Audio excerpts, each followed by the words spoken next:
See when you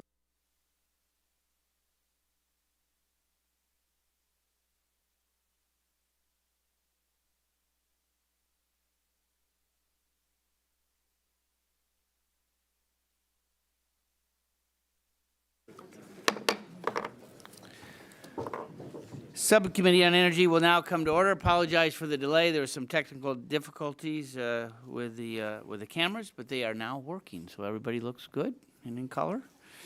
Today's hearing, I recognize myself for 5 minutes. Today's hearing is going to examine what the electricity sector is currently doing to prepare for and respond to cybersecurity threats to the nation's electricity transmission systems. News reports bombard us almost daily about malware infections and portrayals of the harm from cyber attacks. We've read alarming descriptions of what might happen if there is successful widespread attack on the critical infrastructure of the electricity system and the potential challenges to recovering from such an attack. It is unquestionable that ensuring the reliable supply of electricity is absolutely vital to our nation's security, economy, our health, and welfare. In Michigan and across the country, electricity enables telecommunications, financial transactions, the transport and delivery of energy, food, everything. It powers the infrastructure that delivers our drinking water, enables businesses and industry to make and provide the goods and services of our modern society, and it powers our hospitals and our households. So cyber threats to reliability deserve our constant examination, but as we do so, we have to recognize that ensuring reliability is the central function of electricity grid operations. And a tremendously complex system has developed over time to ensure that the lights stay on. Given the unique nature of electricity, the system operates to address the occasional loss of transmission components and to avoid cascading failures. It doesn't always succeed, but large-scale blackouts have been rare for a reason. Nevertheless, new risks are emerging rapidly. The integration into the system of new technologies, especially digital technologies, that are essential for keeping up with the nation's energy needs constantly adds new vulnerabilities. Combine this with the rapid development of cyber attacks and safeguarding transmission infrastructure becomes particularly challenging. So in recent years, the Congress has enhanced the ability of the electricity sector to address emerging cyber and physical threats. In the last Congress, this committee wrote provisions included in the FAST Act that sought to facilitate sharing of threat information between the private sector asset owners and federal government. Other measures enhanced authorities for taking emergency action against cyber and physical attacks. At the same time, NERC, operating through authorities authored by this committee, has been establishing and enforcing critical infrastructure protection standards and coordinating a number of other activities to confront these threats. Industry and federal authorities have been working to address those risks. We've taken testimony that outlines these activities in recent years, and I think that evidence shows that utilities and transmission operators are not sitting still. But I don't think that anyone will dispute that improvement in operational practices, information sharing, defensive planning, supply chain controls, hardening of infrastructure remains necessary. And nobody will dispute that someday an attack may succeed in taking down these components. So how does the industry plan to respond? This hearing will update the subcommittee on the state of the various NERC and industry activities to mitigate risks and respond to cyber attacks. This will inform two objectives. First, this subcommittee's agenda for the Congress will include a close focus on the various structural, economic, and technological factors that are affecting development of the nation's electricity systems. We'll be examining policies that may need to be reformed to ensure that this system adequately meets the demand of consumers in coming decades. And a key aspect of any of this work will certainly involve enhancing reliability in the evolving electricity system to meet the demands of the digital age. And second, we've got to continue to build a record about electric sector efforts to address cybersecurity threats. This will help us identify whether additional measures are necessary, and in time we'll hear from DOE, FERC, and other agencies, but developing a clear picture today about what the industry actually is doing will be critical in the ongoing efforts. With that as a backdrop, let me welcome our witnesses. Our panel today provides a number of important perspectives. We'll hear from NERC, the industry's reliability organization responsible for setting and enforcing standards. We'll hear how the industry coordinates cybersecurity planning and response.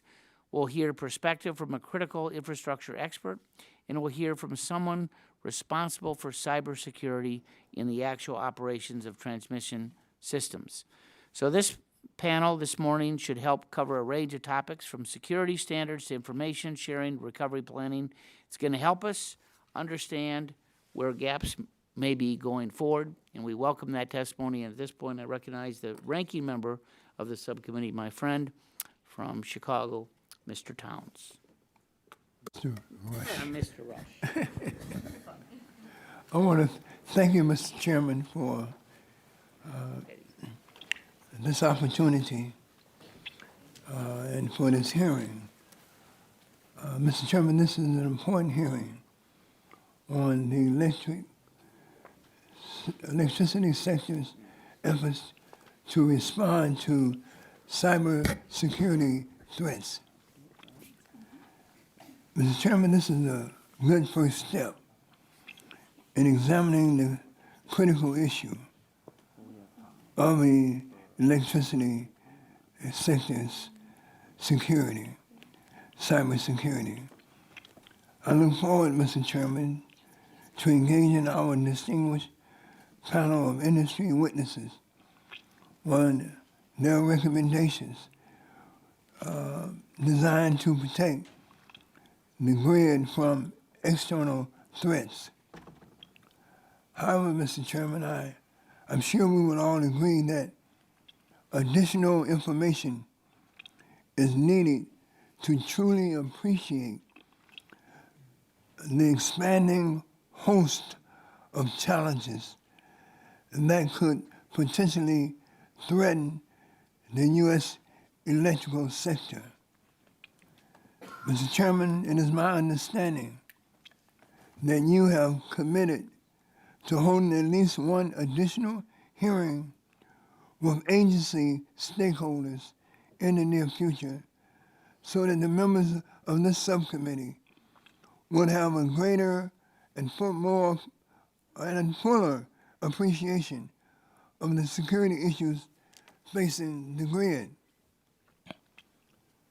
The issue of external forces hacking into both public and private domestic targets is one that is front and center on the minds of most of the American people.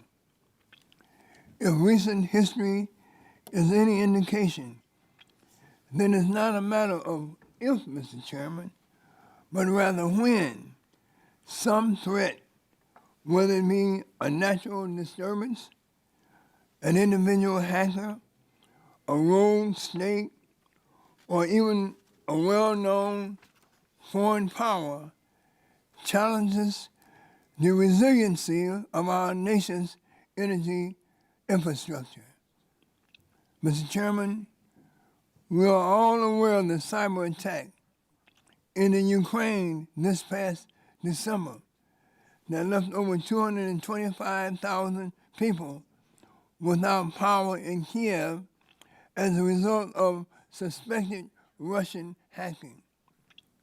While we have been fortunate, Mr. Chairman, to date, in that we haven't suffered any major cybersecurity attacks on our own grid, let us not become complacent and wait until an event occurs. Many of us, Mr. Chairman, still view Russia, among other countries, as a potential threat to the U.S. grid system.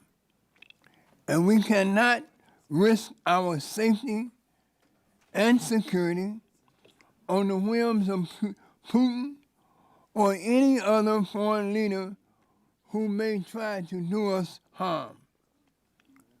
Quite the contrary, we must be prudent and proactive in securing our electrical grid And part of that strategy must include close cooperation and collaboration between the public and private sectors.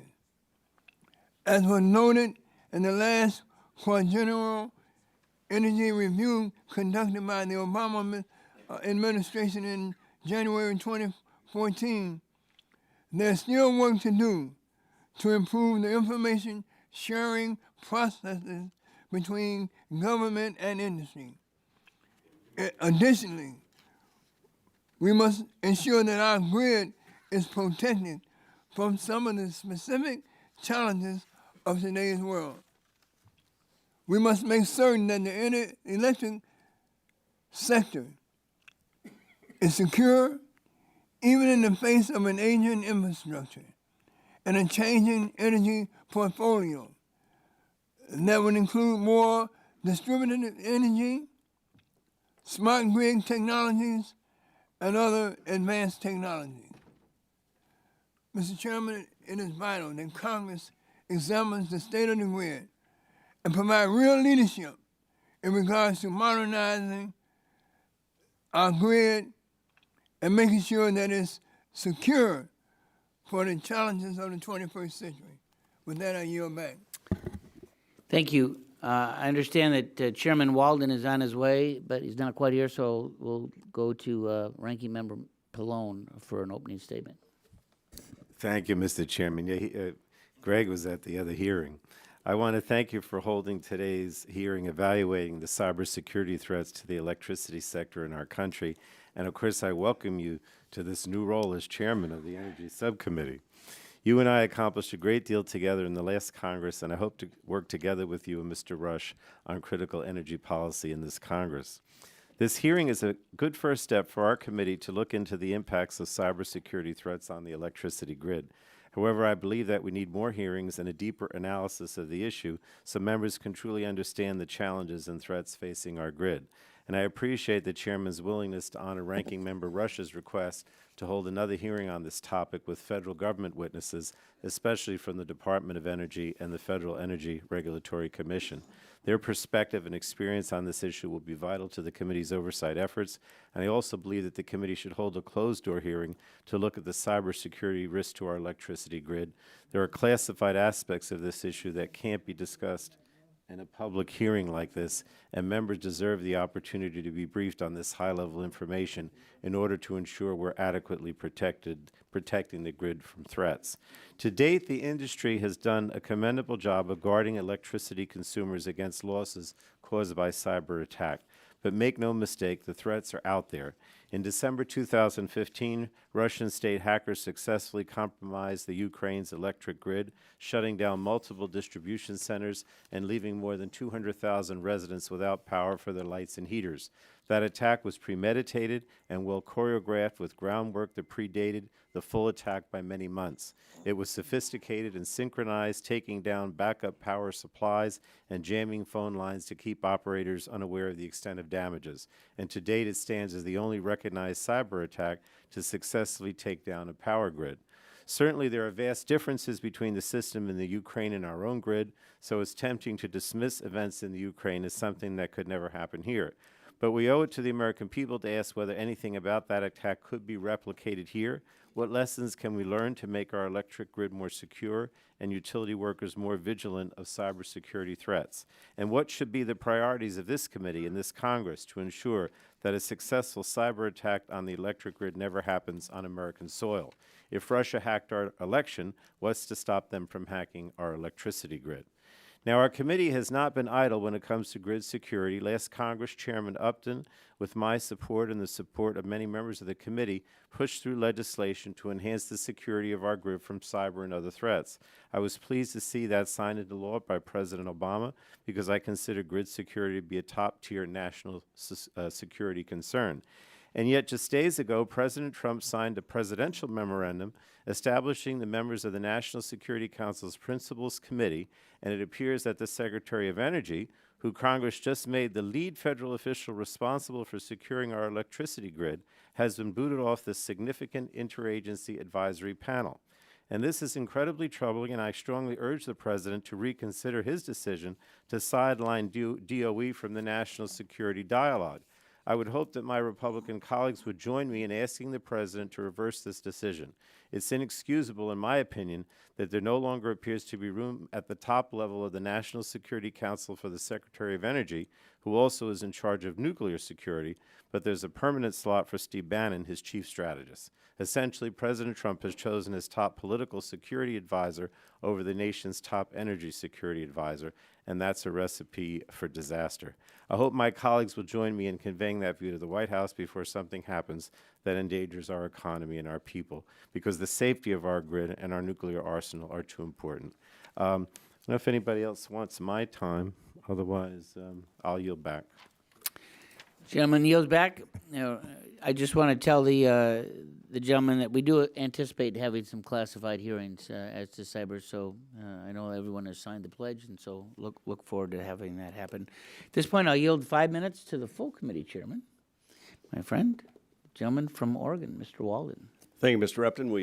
Welcome to your first appearance before the subcommittee. You know, I'm delighted full to be committee here. Chair.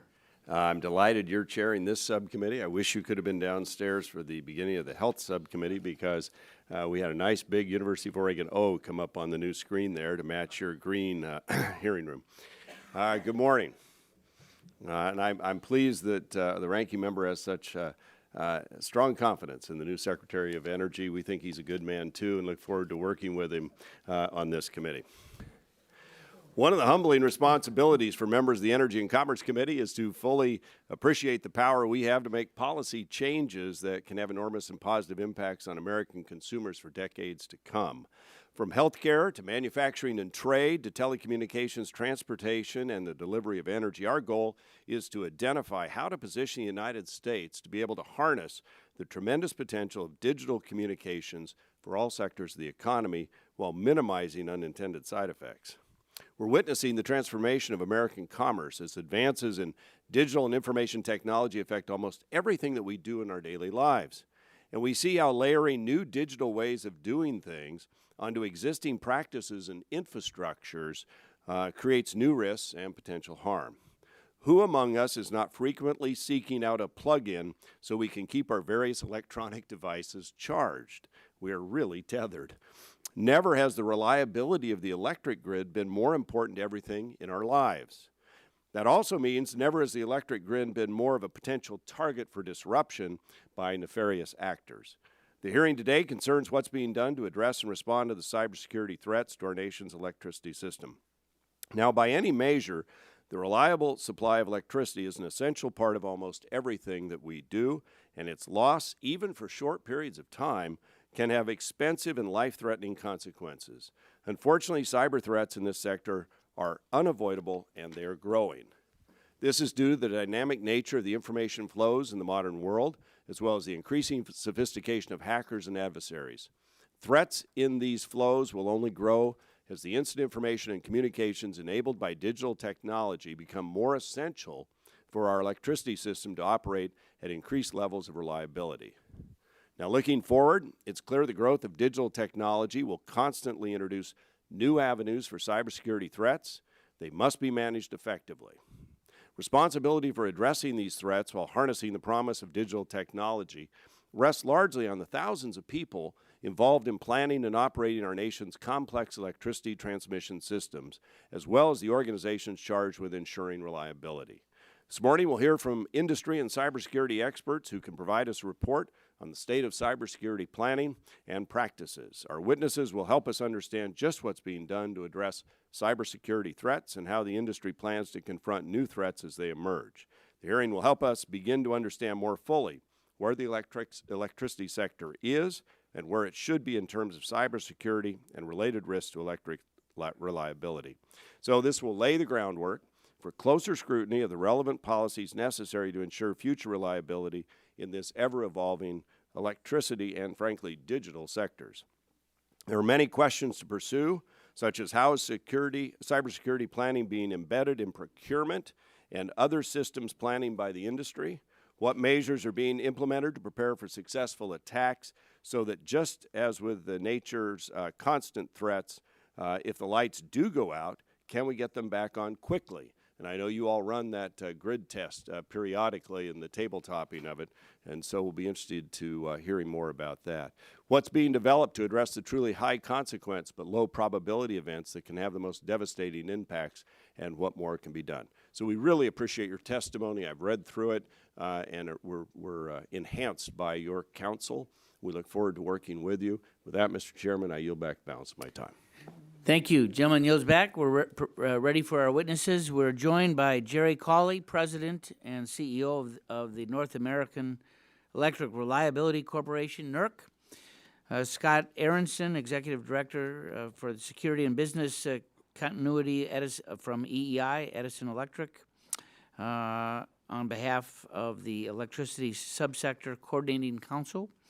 Barbara Sugg, Vice President for IT and Chief Security Officer of Southwest Power Pool on behalf of ISO/RTO Council. And Dr. Chris Beck, Chief Scientist and Vice President for Policy from the Electric Infrastructure Council. Welcome you all.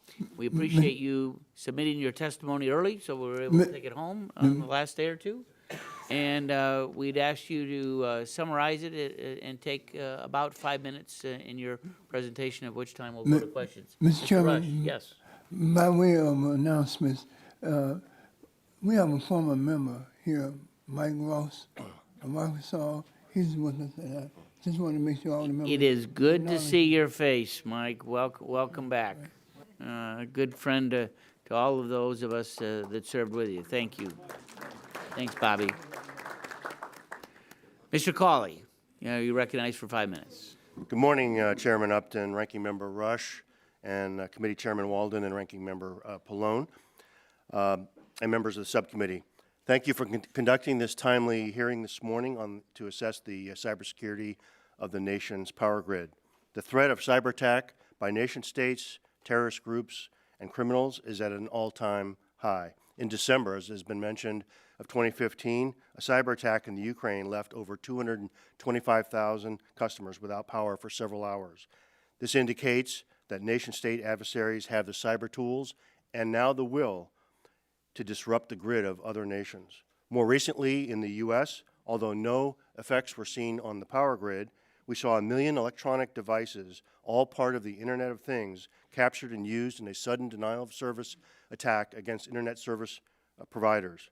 We've seen an increased presence of ransomware, data theft, and other criminal activities against all sectors of our economy. As defined by Congress, NERC's role is to assure the reliability and security of the bulk power system through mandatory standards and enforcement and through reliability assessments. Our independent board and staff are not affiliated with the power system owners and operators. FERC approves NERC standards and enforcement actions in the U.S. and has the authority to direct NERC to produce new standards or to revise existing standards. As a nation, we share a grid with our fellow countries to the north and south, which is why NERC is an international organization spanning the U.S., Canada, and a portion of Mexico. Our cybersecurity standards, which are developed with the expertise of industry participating in that, provide a strong foundation for security practices across the industry. As just a few examples, our standards require inventory of cyber assets and configuration management, security perimeters and physical access controls, effective passwords and authentication, the use of certified software and patches, background checks, and training of personnel, incident reporting, and recovery plans. NERC, along with our 8 regional entities, has cyber experts that conduct hundreds of visits each year to assess cybersecurity controls at these companies. We're finding that power companies take cybersecurity very seriously, with strong attention at the top from CEOs and from boards. Cyber assets used to operate the grid are separate and isolated from business systems and corporate systems, and also from the public internet. Utility personnel are screened and well-trained. There's a strong culture of security across each company. Companies are using advanced third-party services to identify vulnerabilities and threats and to maintain their systems secure. Most importantly, power companies know they must continually monitor and detect suspicious activity, isolate malware and destroy it before anything happens, and this process is commonly known as the kill chain. As flexible and risk-based as our standards are, I firmly believe that we cannot win a cyber war with regulations and standards alone. Industry must be agile and continuously adapt to threats, and to do that, we need robust sharing of information regarding threats and vulnerabilities. NERC operates the Electric Sector Information Sharing and Analysis Center, the EISAC. Our role is to assimilate intelligence and share trusted information with industry and government, and to recommend specific actions. One of our most effective tools in this process is the Cybersecurity Risk Information Sharing Program, otherwise known as CRISP. Developed by the Department of Energy, CRISP has been adopted by NERC and deployed across wide areas of the U.S. grid to continuously monitor and detect malicious activity. Working with the U.S. government analysts at the classified level, we're able to detect problems early and get this information out to industry for action. When time is of the essence, NERC can also issue alerts to the industry at 3 levels of urgency. The 2 highest levels of urgency require response from industry back to NERC. In addition to operating the EISAC, NERC conducts an annual security conference, training events, and frequent classified briefings. As has been mentioned, we also conduct continent-wide cyber and physical security exercise called GridX. Over 4,000 participants from industry and government organizations across North America engage for 2 days in a very severe, massive cyber and physical attack on our grid. The exercise includes a tabletop in which industry CEOs and senior government officials coordinate a national response, including communications, deployment of resources, cyber mutual assistance, and other strategies. To date, there's not been a single cyber attack in North America that has resulted in a power outage to a customer. This is an exceptional record. However, we will never be complacent. We understand the risk is real. We have hard work to do every day, and we will continue to do that. I thank the committee for the time today and look forward to your questions. Thank you. Thank you. Mr. Aronson. Thank you, Chairman Upton. Ranking Member Rush and members of the subcommittee, I'm glad to be here today to discuss the security of the power grid. We appreciate you holding this important hearing and making it a priority for the subcommittee. As owners and operators of some of the nation's most critical infrastructure, we share your commitment to ensuring the grid is secure and resilient. From some of the headlines and movie script scenarios out there, you may be left with the impression that a months-long power outage is inevitable and the power sector is powerless to do anything about it. If there's one thing you take from my testimony, it's this. Our industry is doing an extraordinary amount of work at all levels, all the time, to defend the grid and to respond to incidents. You have to remember, we live and work in the communities that we serve, and our infrastructure is our most important asset. We are motivated for many reasons to make security a major priority. Since these topics can be sensitive and, as was mentioned, sometimes classified, we may not talk about them a lot in public, but don't take that as complacency or a lack of action. My written testimony has more extensive details on how electric companies address threats, so I won't read it to you. But instead, I'd like to quickly focus on 3 areas that form the foundation for how the electric sector, how the electric power industry approaches security. It's 3 legs of the stool, effectively. So the first leg of the stool is standards. The electric industry has mandatory and enforceable critical infrastructure protection, or CIP, regulatory standards for both cyber and physical security that Mr. Cawley just mentioned. These are not lax, lowest common denominator standards. These are rigorous requirements that improve the industry's security posture. Failure to comply can cost companies more than $1 million per infraction per day. So suffice to say, companies feel a strong incentive to comply. But compliance does not equal total security. So that brings me to the next leg of the stool, which is partnerships. Protection of critical infrastructure is a shared responsibility. In order to be prepared for an ever-changing threat environment, industry and government are partnering at an extremely high level. In addition to my role at EEI, I'm also privileged to serve on the Secretariat of the Electricity Subsector Coordinating Council, or ESCC. The ESCC is made up of all 3 segments of the industry, as well as Canadians and independent power generators, the nuclear sector, as well as the gas sector. It is made up of 31 CEOs from across these segments of the industry. Those CEOs meet regularly with senior government officials, not to simply update each other, but to set a strategic course that has helped the sector make extraordinary advances in grid security in a very short amount of time by bringing together government industry executive leadership. It's also been recognized by the National Infrastructure Advisory Council, which advises the Executive Office of the President, as the model for how critical infrastructure sectors can partner with government. So the ESCC focuses on 4 specific areas. The first is deploying tools and technology. The focus here has been moving government-developed tools to industry applications that improve situational awareness. And again, Mr. Cawley mentioned the best example of this, the Cyber Risk Information Sharing Program, or CRISP. The second focus for the ESCC has been improving the flow of information. That is making sure the right people are getting the right information at the right time. From classified briefings for executives to actionable intelligence for operators, government and industry are sharing threat information more easily and more often. And some of that has to do with some of the legislation that has been passed by committees like this to make information sharing more seamless between the public and private sectors. The third thing that we are doing in the SEC is coordinating with other sectors. While electricity is often described as the most critical of the critical, we don't have water, we can't generate steam or cool our systems. If we don't have transportation or pipelines, we can't move fuel or our equipment. If we don't have communications, we can't operate. So to address interdependencies, the power sector is working across sectors. And most recently, we're pursuing a partnership with the financial services and communications sectors to form a strategic infrastructure coordinating council, or SICC, that follows the model of the ESCC by bringing senior executives together to form a center of gravity that will help harmonize people, policies, and technologies across the sectors that form the foundation of civil society. Then the last area of focus for the ESCC also happens to be the third leg of the stool. So we've got regulations, we've got partnerships, and then we are preparing to respond and recover from incidents if there were ever a successful attack. Simply put, electric companies have to be right 100% of the time, and the adversary has to be right once.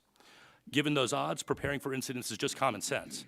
First of all, we have a history of working together to restore power after an incident through mutual assistance networks where workers from across the sector help affected companies.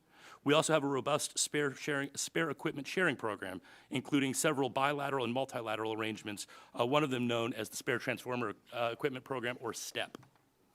We exercise regularly. As Mr. Cawley noted, NERC's GridX series brings together thousands of operators and executives from across North America in the largest exercise of its kind. And we now are developing a cyber mutual assistance program to coordinate industry resources for companies affected by cyber incidents. As an example of how quickly the sector can implement new strategies under the ESCC, the CMA program was conceived in January of 2016, just about a year ago, following GridX 3 and the 2015 cyber attack on Ukraine's energy grid. In just the last year, this program went from a concept suggested by the CEOs of the ESCC to a program that currently has more than 80 participants and growing almost daily, a legal structure, a playbook that has been exercised and even utilized in response to the Mirai botnet that affected internet services this past October. Bottom line is this: we are constantly working to manage risk, but also planning to address incidents because we understand we can't fully eliminate risk. There isn't enough money in the world to protect against every threat in every location, but we are working to prevent incidents from having long-term or devastating impacts. We understand that the service we provide is critical to the life, health, and safety of all Americans. From CEOs to operators, the power sector has shown it takes this responsibility very seriously and is committed to constantly improving its security posture as these threats evolve. Again, I appreciate the opportunity to be here and look forward to answering your questions. Thank you very much, Dr. Beck. Chairman Upton, Ranking Member Rush, and members of the subcommittee, thank you for the opportunity to testify before you today on this important topic. EIS Council, a 501c3 nonprofit, is at its core a public interest organization. Our chief mission is to do our part to ensure societal continuity for black sky hazards by hosting research and national and international collaboration focused on whole community resilience, response, and restoration planning. Black sky is increasingly becoming a term of art, referring to threats that could cause extended and long-duration power outages, covering many states and lasting more than a month, and the subsequent cascading failures of our other critical infrastructures. 6 black sky threats have been identified as primary concerns. 3 are naturally occurring and 3 are malicious, including a sophisticated cyber attack, the subject of today's hearing. The Ukrainian cyber attack demonstrated that a blackout of electric power can be achieved through remote cyber means. Stuxnet and Aurora demonstrate that catastrophic damage to physical equipment can be accomplished through cyber attack vectors on operational technology or industrial control systems, causing disruption, misoperation, or destruction of the hardware they control. The successful coupling of these two components could result in a black sky event. This would be the case if the damaged equipment were critical to grid operation and required a long period of time to repair or replace. It would also be the case if the disruption pushes restoration times past the point where cascading failures of other infrastructures began interfering with the restoration process. In the aftermath of a natural disaster, response activities typically commence once the immediate danger has passed. In a cyber attack scenario, it is possible or even likely that the attacker could launch subsequent attacks to disrupt response and recovery efforts or cause further damage. At the same time that the cyber threat is constantly evolving, the attack surface continues to grow with the ever-growing trend to computerize and allow remote access and control.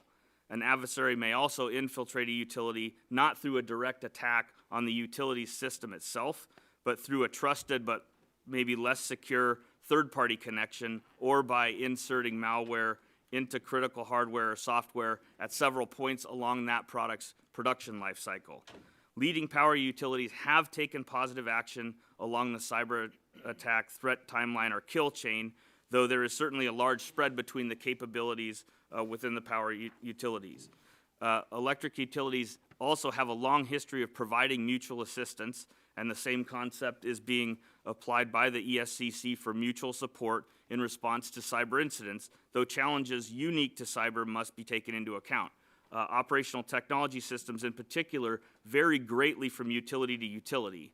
IT and OT professionals are typically a limited resource. In a large enough attack, availability of such expertise will likely be too limited to address the need, and CEOs may be reluctant to flow personnel to assist others when they might be the next target themselves. To bolster electric sector mutual support, external support is also necessary. Government support for utilities is available at the federal and state levels. ICS CERT and the EISAC provide operational support and information sharing. A DoD U.S. Cybercom may provide assistance through defense support to civil authorities missions.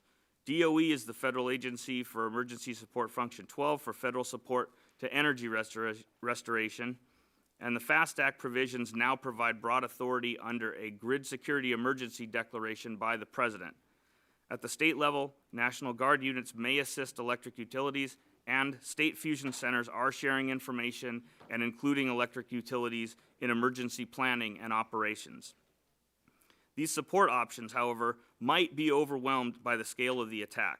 Another possibility would be expanding the concept of mutual assistance to bring IT and OT professionals from other private sectors, including information technology, aerospace, water and wastewater, telecommunications, manufacturing, and others. EIS Council is facilitating a process to explore this opportunity. Power grid restoration following a successful black sky cyber attack will only be possible if broad multi-sector planning is in place for cross-sector support to that restoration process. Those plans must be continuously tested and improved through exercises such as GridX and through training within each utility and across sectors. Cybersecurity enhancements ultimately require focused private and public sector leadership. When the CEO of a company takes security and resilience seriously, the company develops a culture of security and resilience. Inclusion of security and specifically cybersecurity principles in planning for expansion, equipment replacement, and employee training are all essential to enhance cybersecurity in the electric sector, in the electric power sector. I thank you very much and look forward to your questions. Thank you. Ms. Sugg. Good morning, Chairman Upton. Good morning, Chairman Upton, Ranking Member Rush, and all members of the Energy Subcommittee. My name is Barbara Sugg. I'm the Vice President of Information Technology and Chief Security Officer at Southwest Power Pool, which is headquartered in Little Rock, Arkansas. Southwest Power Pool is one of the 9 independent system operators and regional transmission organizations. The term ISO-RTO will be used henceforth in North America. Collectively, these 9 organizations serve 2/3 of the energy consumers in the United States and half in Canada. We are nonprofit organizations. We do not own generating plants or operate generating plants, substations, or transmission facilities. However, we do provide a number of various services from reliability coordination and balancing authority functions to transmission planning for future expansion of the transmission grid. We all have a common goal of ensuring sustainable, affordable, and reliable power with our wholesale energy markets. I'm here today on behalf of the ISO RTO Council, known as the IRC. The IRC has an executive committee, which includes the CEOs from each of these 9 organizations, and is made up of a number of committees and working groups focused on different areas of interest to the ISO RTO community. I serve as a member of the IT committee, which brings together the chief information officers from each of those 9 organizations, where we come together to share best practices, to collaborate on common interests, and to work on directives that may come from the executive committee. One of the committees, one of the working groups that reports to us is the security working group. With this security working group, which has been in place for a very long time now, there are security experts that come together from each of our regions to share best practices, to work on incident response planning, and to understand our dependencies with each other. Cybersecurity is a top concern at the ISO RTOs. As Ranking Member Rush said earlier, it's not a matter of if but when, and we recognize that. We have 5 core strategies to our cybersecurity framework. One of those is defense. Certainly we have to be prepared to defend against attack. We do this through controls, through multiple layers of security, and good practices to ensure that we stand ready to defend. The next is response. From advanced security monitoring and practicing incident response plans, we stand ready to respond. And the third is recovery. And you've heard us mention about the GridX opportunities to practice our recovery drills. We do those every other year in a nationwide effort, but we also do local, state, and regional exercises much more frequently to ensure that our recovery plans are ready to go. Partnership is the 4th key element of our strategy, and these gentlemen talked a lot about all of the information sharing opportunities and the various government agencies that work with us to collaborate and provide cyber assistance. The 5th is education. We recognize the importance of every single ISO RTO employee when it comes to protecting our systems and protecting our information. And so security awareness is high on our list. Over 10 years ago, the CIP standards, the Critical Infrastructure Protection Standards, came out. They've advanced quite a bit over the last decade, and they do serve as a base level of security for us. However, we have to get beyond the standards and recognize that a culture of compliance is important, but even more so important is a culture of security. We look beyond the standards in a number of ways, from developing in advance of standards, security coding requirements for our control system vendors. And when I say we, I'm talking about the entire ISO RTO community working together to make sure that we are equally protected. We've worked with the FERC Energy Infrastructure Security Office to do security architecture reviews and look for best practices and talk about evolving threats and current technologies. It's very difficult for the standards to keep up with the evolving threats. And so we must look beyond that. It's also difficult with emerging technologies. Standards shouldn't be so prescriptive that they limit us in our capability to develop new infrastructure and new architecture.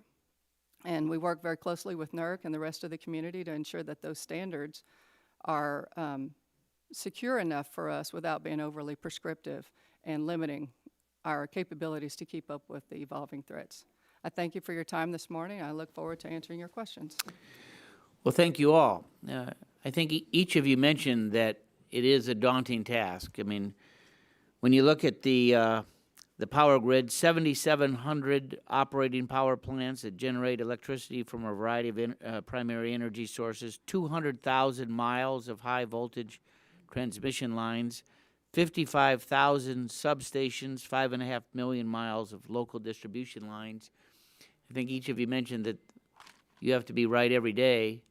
They just have to be right once for a catastrophe to happen. And as we all know, we passed on a bipartisan basis the FAST Act in the last Congress. Tell us how that has helped you on a bipartisan basis. Tell us, specifically, Mr. Cawley and Mr. Aronson, how has that helped protect consumers? Well, thank you very much for the question, Mr. Chairman. Two ways for me in particular. One is there was a lack of clarity around emergency authorities, and I think the providing those emergency authorities to the Department of Energy under an emergency declared by the President was helpful. I testified a number of times in the past about that potential gap. I think the other thing that's extremely valuable to us, and I think to consumers, is it provided for greater protections of cybersecurity information. It's very important that as companies report to us details that border on being classified, if not classified, that we're able to maintain the confidences and keep that secure, particularly allowing FERC to have procedures to secure information, which we frequently exchange with them, but other controls around maintaining those confidences. Mr. Aronson? So echoing some of the things that Mr. Colley just said, agree. And then in addition, I think it really speaks to the value of the partnership at a very high level, providing the Secretary of Energy, who oversees our sector-specific agency, with some authorities in the midst of a grid security emergency, which was very well defined in the FAST Act, further solidifies that relationship in the midst of an incident. And the fact that it calls for coordination with the sector where practicable during such emergency ensures that the Secretary would be well informed on what to order. We are in the process of responding to the notice of proposed rulemaking from the Department of Energy that would outline some of the processes for how this authority would be used, and we look forward to continuing that conversation. The joke has come up. There isn't one phone number you can call, the bat phone, for the electric sector. So having an understanding of who would need to be coordinated with and contacted in the midst of such emergency is going to be a challenge. But again, with the Sector Coordinating Council playing that role as a center of gravity, with the ISO RTO Council and other partners throughout the sector, it gives us a good high-level set of entities to coordinate with should the unthinkable happen. So, Mr. Colley, you talked a little bit in your testimony about the tabletop exercise. Can you elaborate a little bit more? And the other thing that I want to hear, particularly, Mr. Ernst, from you as it relates to that, is I presume that you were involved, the STEP program. One of the concerns that a number of us have raised, that if there was some issue where a transformer was taken down because of the lack of uniformity between a variety of different units that may be taken out of business, how long it would actually take to get new transformers into place, and the mechanism that would go about. I presume that was probably one of the issues that was engaged in the tabletop exercise that you had.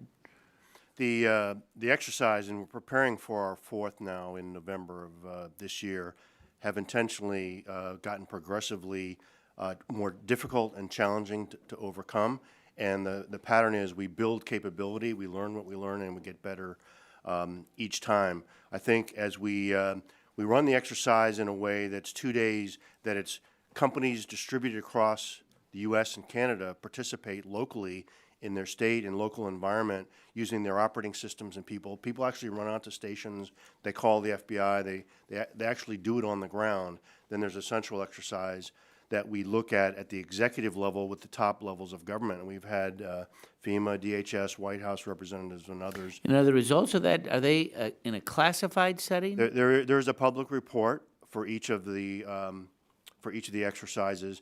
What we found is that when we propose an exercise that destroys equipment, explosions, deaths, where power could be out for weeks and potentially months, it really exceeds the capabilities that we've anticipated in the past, not just industry, but government. Like, well, we never thought of it that way.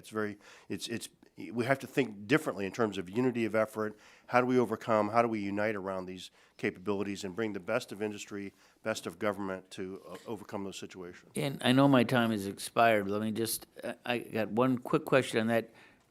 Were the governors engaged in the tabletop exercise? We anticipate expanding that in GridX 4 in November, but yes, there were representatives from National Guard, state of Wisconsin, I believe, was represented. And so we did have engaged some state-level representation at the table, but obviously we need to bring in a lot of state-level activity. A lot of the solution, in my mind, is going to be how do we handle the public situation and the issues on the ground during a crisis, and that really involves local and state governments to support it. And Mr. Aronson, just quickly to respond on the STEP program. So I appreciate you asking that. In addition to STEP, let me kind of go through a few of the resiliency programs. This goes to some of the things Jerry was just talking about with respect to having an exercise, understanding where your vulnerabilities are, and then implementing some solutions to fill those gaps. In addition to the Spare Transformer Equipment Program, which grew up about 10 years ago, a little bit more than that, that is a binding relationship between the companies that are a part of it. In the event of a presidentially declared terrorist incident, there is a contractual obligation to share equipment during such incident. That's a really high bar. Fortunately, STEP has been utilized beyond just in presidentially declared terrorist activities, but to be able to move these really important components that form the backbone of the system. In addition to STEP and its rigorous approach to spare equipment, we also have something called Spare Connect, which is effectively a database of asset owners and asset managers for companies. If I am a company that has been impacted by something and I need to get one of these high voltage transformers in place, I can create a bilateral agreement, call the person who has the equipment that I need, make an arrangement, and have it moved into place. There also are industry-led versions of this, something called Grid Assurance that has stood up. Again, companies coming together to pool resources, and a new program called Restore, which is a regional approach along the same lines. Last thing I'll say about this is having the equipment is one thing, moving it is another. These things are quite literally hundreds of thousands of pounds and very hard to move. It has required us to work with other sectors, again, going to the interdependencies across sectors, but rail and trucking in particular, and then the riggers who actually get it onto the rail car, move it into place, and then go the last mile to bring it to the location. We have both worked with the rail industry and exercised it through something called the Transformer Transportation Working Group. So again, lessons learned from all of these incidents have really informed industry programs that are making us more resilient and more able to move equipment to where it's needed. Sorry it took so long. Thank you. Mr. Rush. I want to thank you, Mr. Chairman. I want to touch on an area that we've been silent on. This hearing's been silent on so far, and that's the area of the cybersecurity workforce. I think that's a very critical concern. All the plans, all the technology, all the well-intentioned efforts on many of us will come to naught if we don't have a sufficient, capable, and expert workforce.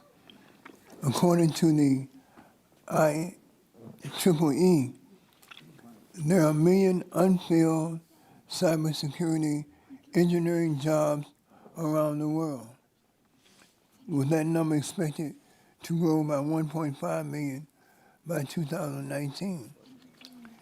In the U.S. alone, there are only 67 job seekers for every 100 open cyber security positions. I'm wondering if this shortage of available workers is posing problems for electric companies seeking to fill cybersecurity jobs that protects our electricity grid.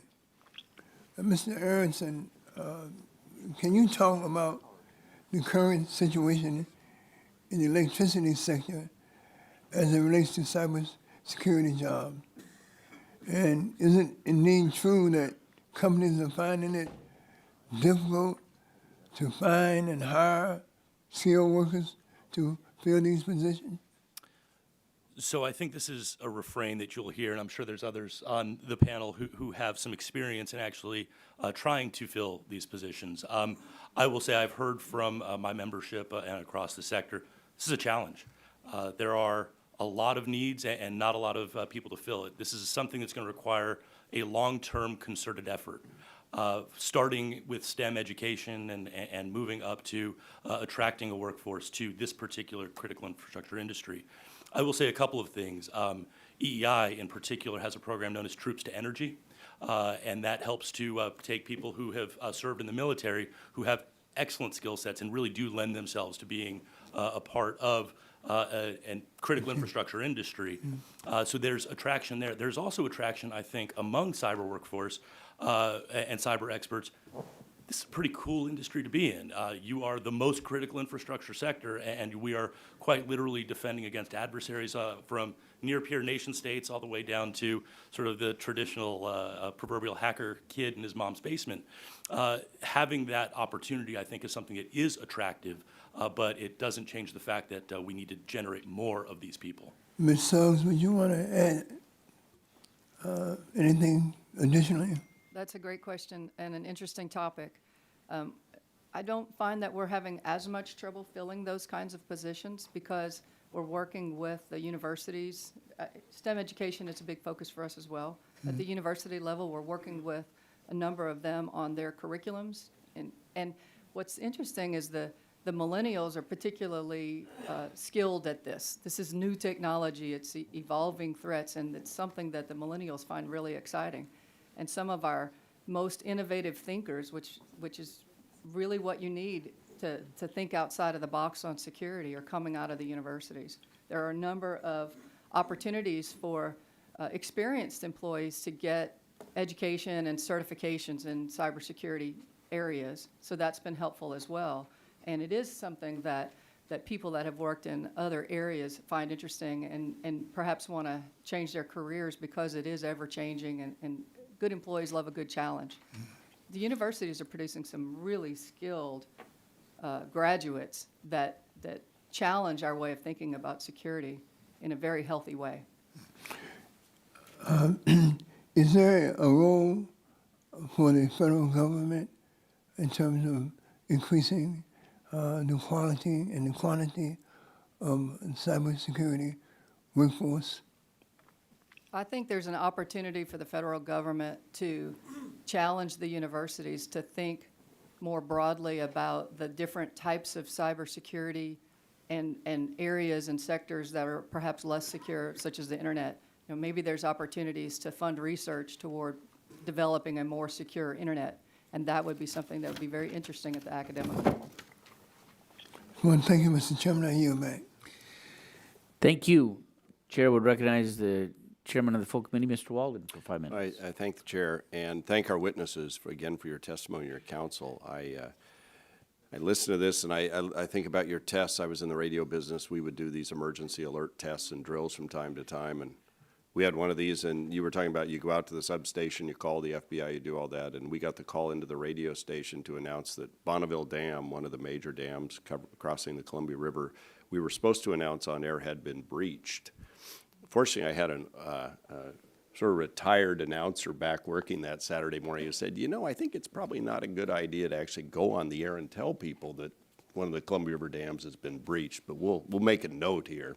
So you have to be careful when you do these exercises, but they are really important because emergencies do happen. I think back to what happened during Hurricane Katrina and how rapidly things disintegrated when there was no power, because then there's no water, there's no sewage, there's no refrigeration, the ATMs don't work. I talked earlier about we're all connected to these digital devices. You can't talk to your loved ones, you can't make emergency calls. So the work you're doing to push this and test this is really important. I know many of us have been in both classified and unclassified briefings on this matter of reliability of the grid, the threats that are there. We're very cognizant of the cybersecurity issues and the attempts by others to perhaps put hardware into our systems that have vulnerabilities in it and to harness the Internet of Things to be a swarming, attacking machine, basically. When you analyze the systems that are there, and I don't mean the hardware systems, I mean the human systems to communicate, interact, what are we missing? What are you finding we need to improve on? Are you hamstrung by certain laws, too? we did 6 hearings, I think, on our telecommunications subcommittee on this topic of cybersecurity, and every witness on every panel said, please do no harm. If you lock things in statute in terms of technology, the bad guys will know what we have to do and you'll misallocate our capital. Are there things like that locked in we should review, either in a public setting or with you in a more secure setting?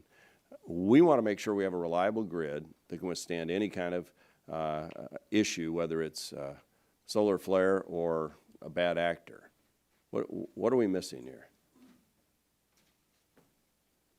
Or is it all perfect and we can sleep? Well, I well think tonight? I'll just start the response. I think a lot of the framework that we have is really good. I think the idea of the industry participating in its standard setting and the standards being really focused on being adaptive and sort of driving solutions, I think work. So I think continuing to engage industry experts and leaders and the process that we have through Section 215 and FERC and NERC, I think is very, very helpful. There are some challenges that are difficult. Most of the challenges that we face are not limited to the electric system. And I think, once we start talking about the kinds of existential threats that we're thinking about here, we're involving a broad sweep of telecommunications and other industries, finance and others. I don't ever expect there's going to be an attack that's just only on the grid. So I think the ability to work cross-sector and to engage multiple sectors together in a conversation and leadership is very helpful. I think we're challenged with supply chain and sort of the global picture that everything that we get and use from the system that's digital is coming from somewhere in the world is a challenge. And the final thing I would say that we need to continue to work on together is strategic reserves around essential equipment and the ability to deploy that in a severe emergency. By the way, just a side question. Do you involve the amateur radio community in your emergency drills and all? I confess I am one, but it also is a very dispersed, it was like the original internet, right? It's hard. We've not particularly sought after that, but I know Dr. Beck and his crew at EIS has had some work around they're often, use of ham operators for their own emergencies. Communication tool left. But go ahead, Mr. Aronson. So it's sort of a philosophical question, but I won't give a philosophical answer. I think the culture issue around, and you alluded to it, that people are very much tethered to their devices and very much reliant on this. We have found, even in storms, while the industry has gotten considerably better at restoring more quickly, if you do a good job of preparing the general public ahead of time, power will be out for a short period of time. This is what's going on to restore it. I think helping people understand that it may not just be storms anymore, but there are other sorts of threats, whether cyber or physical or otherwise, that may have an impact. And if they can be prepared and they understand that we are preparing, I do think there's a really important public policy and public communication role that the Congress and federal policymakers in general can play. I'd also say, just from a cultural perspective, there's been this tendency to blame the victim when incidents do happen on critical infrastructure operators, or look at Sony, look at Target. I think changing that dynamic a little bit so that people recognize we are talking about very sophisticated threat actors and near-peer nation states who are targeting critical infrastructure. And I think, again, if people recognize there's a partnership between industry and government, that we are working on this, that we are hardening our systems, that we are more resilient, I think that can go a long way. One last quick note, I would say this, and you alluded to it a bit, this reliance on a culture of compliance. Security can never be a check-the-box exercise. Okay, I've done X, Y, and Z, and therefore I'm secure. No, actually, it's the opposite. You are complacent. And again, going back to culture, I think helping people understand that this is a journey without a destination, but it is one that we are all on, will help to prepare your constituents, our customers, for the new world that we live in. I would say, going to the Scott's point about the social aspect, I don't see any to your question, Chairman Walden, that there's any regulation currently that's hamstrung the efforts, but they are challenged by two social structures: stovepipes and tunnels. Stovepipes we're more familiar with, and those have to do with, for example, government agencies that can be one stovepipe, or infrastructure sectors that we need to work on getting more discussion through those stovepipes or those silos. But the other one is tunnels, and what I mean by that is there's communication and common understanding at specific levels of decision making. So CEOs understand each other and they have a certain view of a situation. The engineers that work on cybersecurity, they have a different understanding of it. The CFOs, et cetera. And so we need to look at all of those breaking down basically both silos and tunnels so that there's a common operating picture and mission.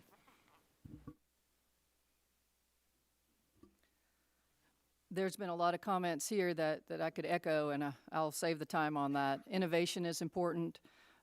Working together through the ISACs, through multi-disciplined ISACs are important. Continuing to work closely with the Edison Institute. Their work is phenomenal and is benefiting the entire industry, and through NERC to evaluate, what's coming out of the government and, how do we best prepare ourselves within the framework. I agree about it's important not to vilify the company that does indeed get breached, because we will all learn from it. Someone else's detection is everyone else's prevention. And so, yep, thank you. Mr. McNerney. Well, I thank the chairman, and I'm going to follow up on one of your questions with Mr. Aronson. Do you think that transformer standards would help reduce the threat of transformer attack, or do we need a transformer reserve, strategic reserve of some kind? So I think, as you know, the electric grid grew up in fits and starts over quite literally, a better part of a century. And as a result, there are these different voltage classes and sort of mishmash of equipment across the sector. Interestingly, that's not necessarily a bad thing. It does create some biodiversity, which in and of itself is a protection mechanism. So I think standardization within reason may be something worth at least exploring.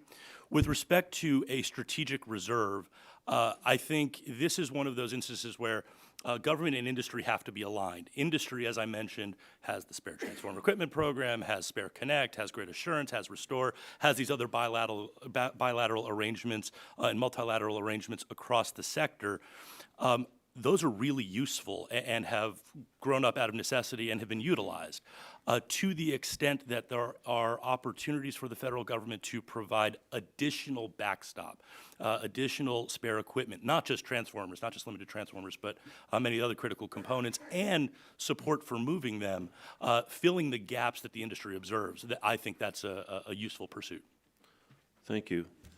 Mr. Colley, do you feel that the trend toward distributed generation makes our electric system less or more vulnerable to cyber attacks? Well, it's a great challenge and a great dilemma that we face in front of us. And in some respects, it creates a system that's more resilient because there's more resources and capability that are more distributed, and there's greater redundancies in the system. And I think it enhances reliability and resilience. The challenge is that all those devices are going to be communicating with something else, and in some cases they're much closer to the internet than the bulk power grid. So it's going to create a much greater surface to attack, and can create multipliers in the attack where you have common devices that are out there.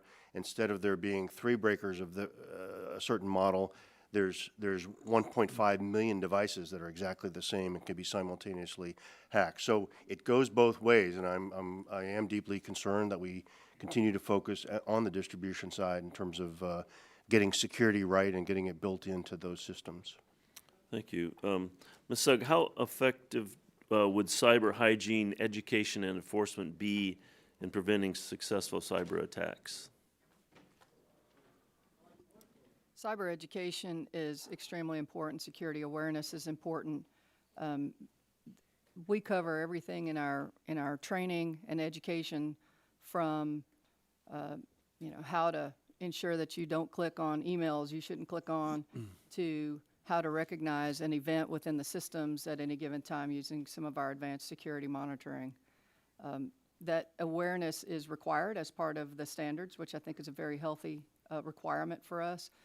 But we don't just limit that to the people that work within the scope of the critical infrastructure. We expand that awareness and education to all of our employees, recognizing that each of them has an opportunity and a responsibility to help us protect all of our systems. Thank you.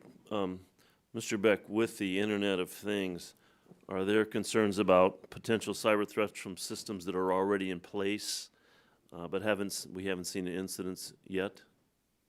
Certainly, the question is the continued expansion of the Internet of Things, or even going back to your question to Mr. Cawley about distributed generation, as things are introduced and connected into the grid, what is an important practice is, if we're going to try to stay ahead of the threat, to have it be a part of design philosophy when new devices or processes are put in place. So rather than, we don't want to connect things and then say, oh gosh, we forgot about cybersecurity, now we got to do a bunch of patches and things.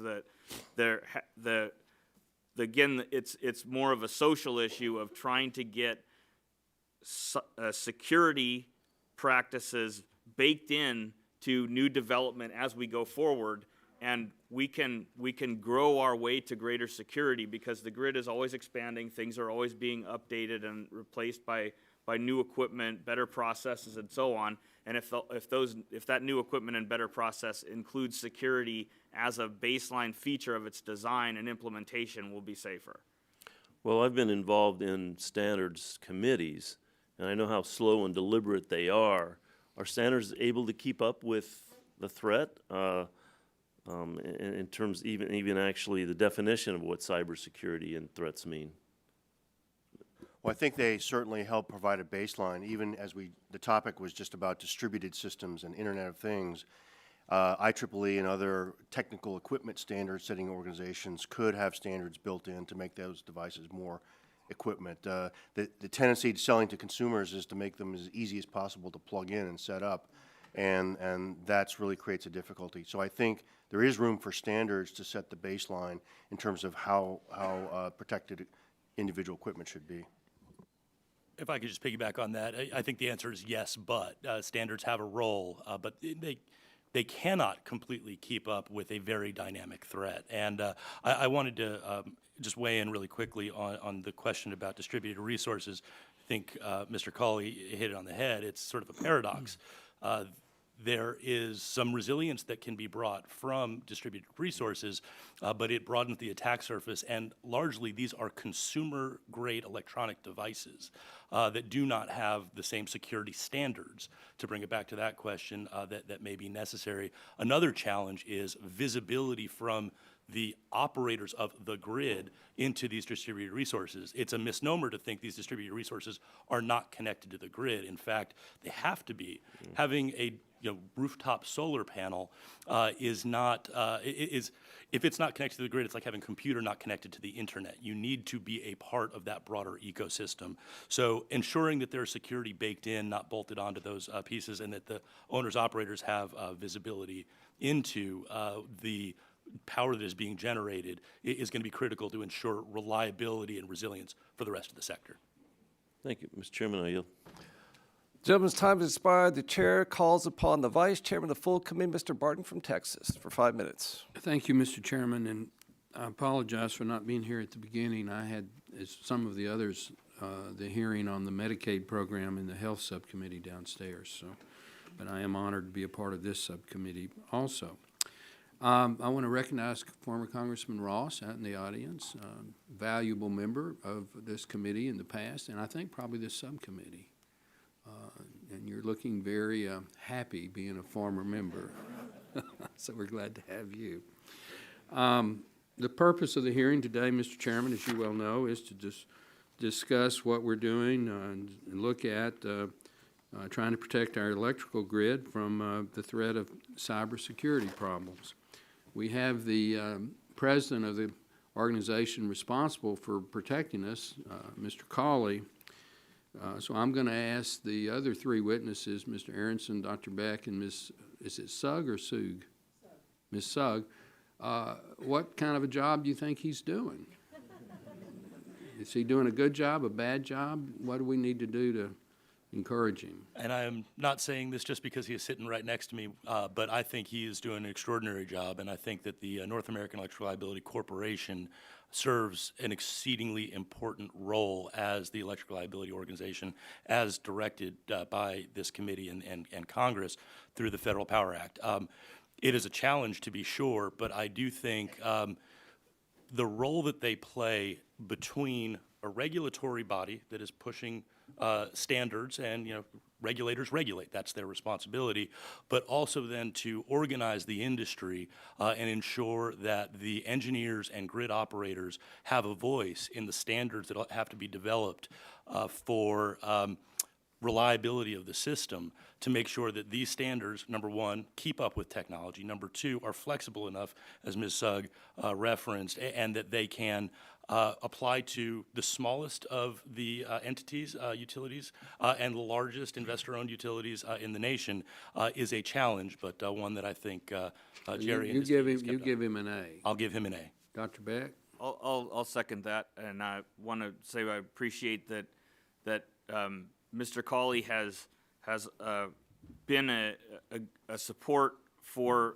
EIS Council, and that we've appreciated the fact that we've been able to have discussions with NERC regarding our shared areas of interest, and certainly didn't have to do that, but we discovered that focusing on what we consider outside and beyond just the professional realm of regulating the electric reliability is fundamentally we're all interested in the security of our families and our fellow citizens and the nation as a whole. And I think that our shared commitment in that has allowed us to work together to share ideas, and we appreciate that partnership. Okay.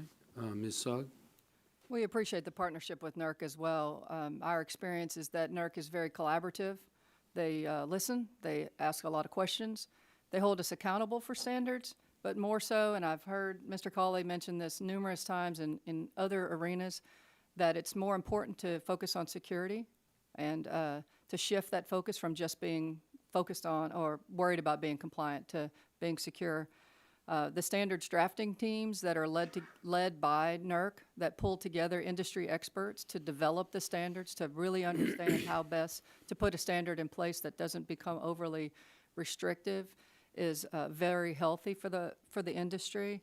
And I also find that NERC is receptive to understanding or hearing additional conversation about standards that do exist, that are already in place, not just standards that need to be developed, but to understand the challenges that we have with them and ensure that they stay as robust as possible without limiting us in our technologies. I give him an A. It's very rare that Congress does something that,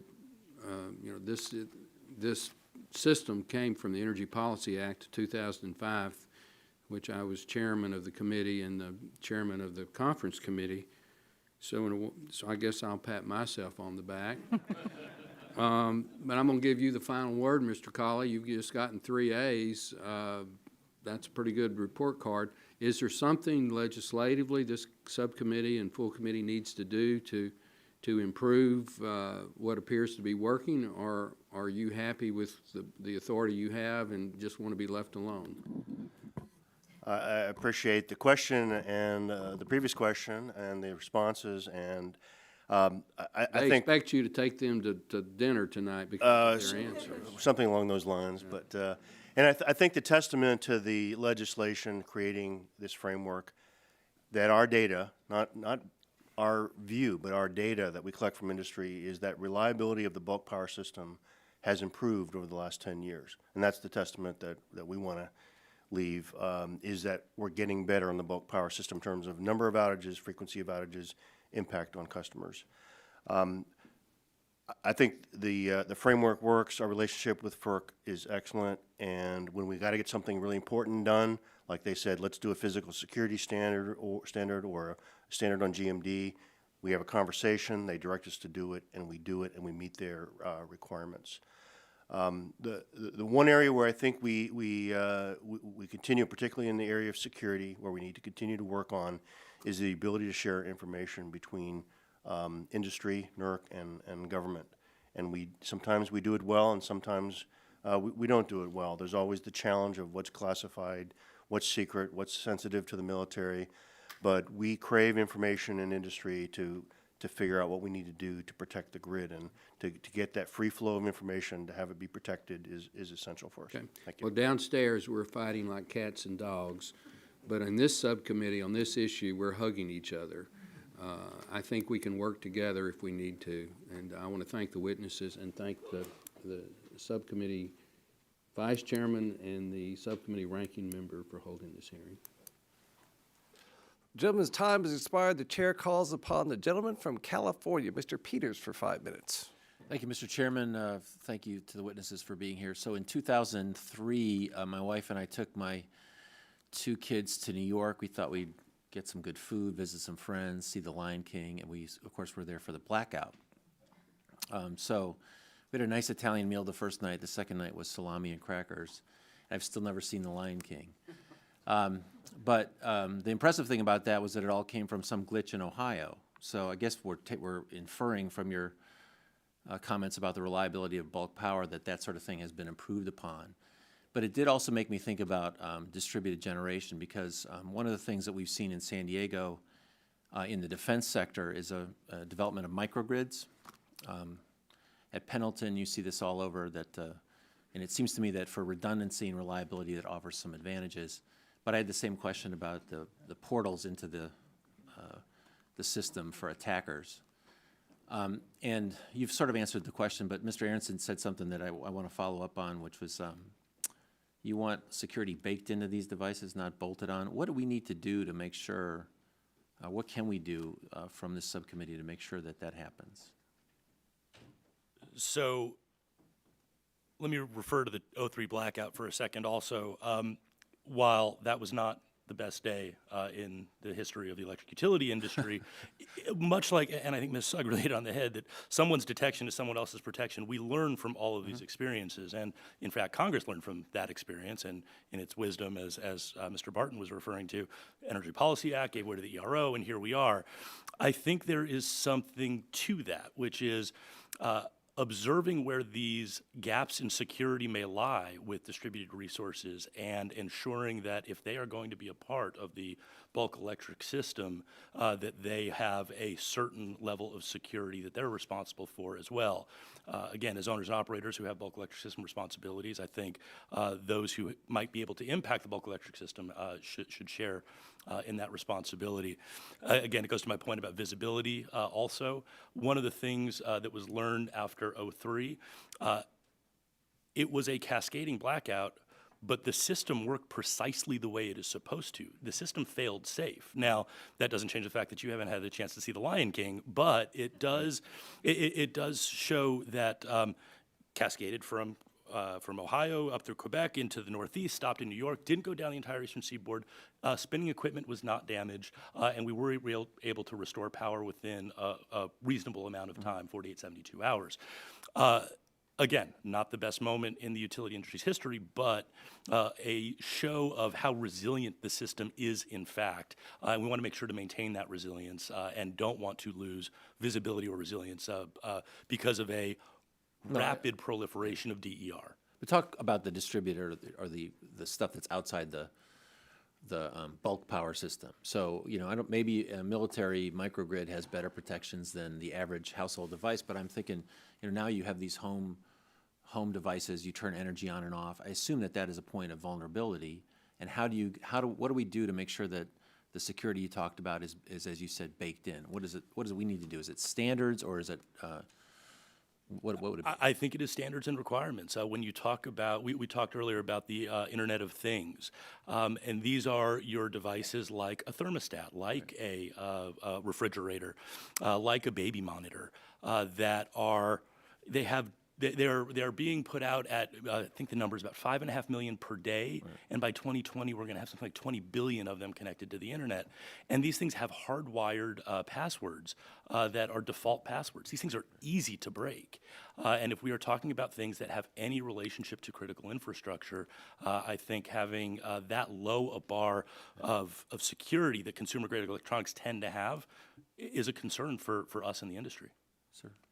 So I would just add that, again, it's also to putting the baseline standards is necessary, but it also needs to be customer driven. Customers need to say, I'm not going to buy a device that has hardwired passwords that I can't change, and it's just the name of the company of the device. Right? Well, on the other hand, just take the most basic level. Take someone who's putting solar on their roof. They may not care. I mean, why would they care about the larger grid? What is going to be the incentive for an individual customer to talk about that?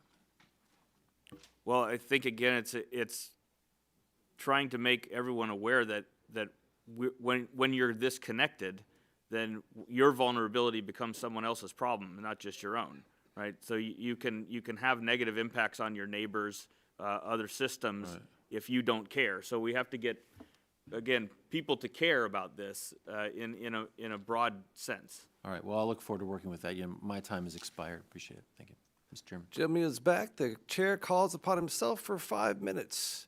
And again, welcome to our 4 witnesses. As a congressman from the state that consumes the most energy in America, Texas, cyber attacks on our electric grid have caused me to lose sleep on occasion.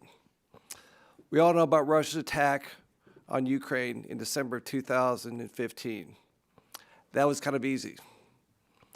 They got emails of employees, probably a standard format, first name, last name, organization, .com, .org, something like that. Got those, put attached on those, sent them back, opened up, they deploy, and they shut down some circuit breakers. As this happened, the man in charge said their response was all they could do was film the attack with cell phones. Film the attack with cell phones. Now, I know that we're not like Ukraine. We're much more advanced. But in the Navy, I was an officer for pilot for 9 years. They teach us prepare for the worst, hope for the best. And so, Mr. Aronson, along those lines, hypothetically, if the lights go out all over D.C. as this hearing ends, we're attacked, a cyber attack, what the chain of events does that start like that? So that has happened before. And in fact, not long ago, there was a voltage dip that occurred because of a fire at a substation, and the lights, in fact, in D.C. did go out. And in that first hour, it was unclear why. We knew about some incidents around the greater metro area, but was it terrorism? This idea of fog of war in the midst of an outage, was it something typical, like a voltage dip and those things happen? Was it an act of terrorism? Was it cyber? Was it physical? Getting ground truth on that is hard, and attribution is hard, but having the mechanisms in place to talk to each other is important. So in that instance, and if there were something Ukraine-like to happen here in the U.S., it's less about why the power went out and more about simply restoring at that moment. Ukraine was a great example, as are all of these incidents that happen all over the world and here domestically, to get us better at resilience. And the idea is to take the lessons learned, apply them, and get better. In the instance of your hypothetical, what would happen is there would be an immediate high-level coordination between the ESCC and CEOs in the industry, along with senior government officials, including, and then also including Mr. Cawley and his team from the Electricity Information Sharing and Analysis Center. In the case of the voltage dip a few years back, that also resulted in a phone call with DHS on something known as the NICL, the National Incident Communications Coordination Line, I believe is what that stands for. And that NICL call actually had folks from both the affected utility and DHS and White House leadership. And what it allowed us to do was have White House leadership, at the time Josh Earnest was the White House press secretary, go to the podium, from the most important podium in the land, and say, this was not a terrorist attack. We know what was going on. So that really tight coordination between senior government officials and the industry proved itself to be just invaluable. To recover, how do you share those lessons learned with government industry, make sure that we learn lessons from these attacks or incidents, just so, because that's an important part of the whole process. We're attacked, whatever happens, learn from it. So how, Mr. Anderson, how we share that with industry, with the federal government? Those mechanisms exist, and they're getting better all the time. I am particularly proud, again, as part of the Secretariat for the Sector Coordinating Council, the ESCC is a place where that happens. But again, the EISAC and Jerry's organization play a significant role. The sector as a whole, we operate one big machine with thousands of owners and operators. There is this shared responsibility. So when a thing happens, we are particularly good at coming together, applying those lessons and making sure that in the future, a similar incident would have either less impact or no impact at all. Mr. Colley, anything to add, sir? About recovery? Usually what we're doing is as quick as possible situation assessment, put the system back together. If we have damaged equipment or computers, we'll isolate those and start putting the system back together as quick as possible. Why reliability has gotten better the last 10 years is because we're always learning from every single event, small, medium, and large, and we get the information out to industry. Good there. Dr. Beck, want to add anything to those line of questioning?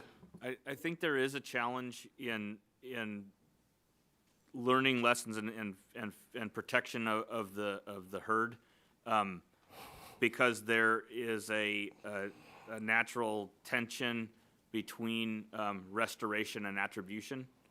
So to do attribution is sort of like any crime scene, right? You don't disturb the scene, you rope it off, and then you analyze it and try to figure out what happened.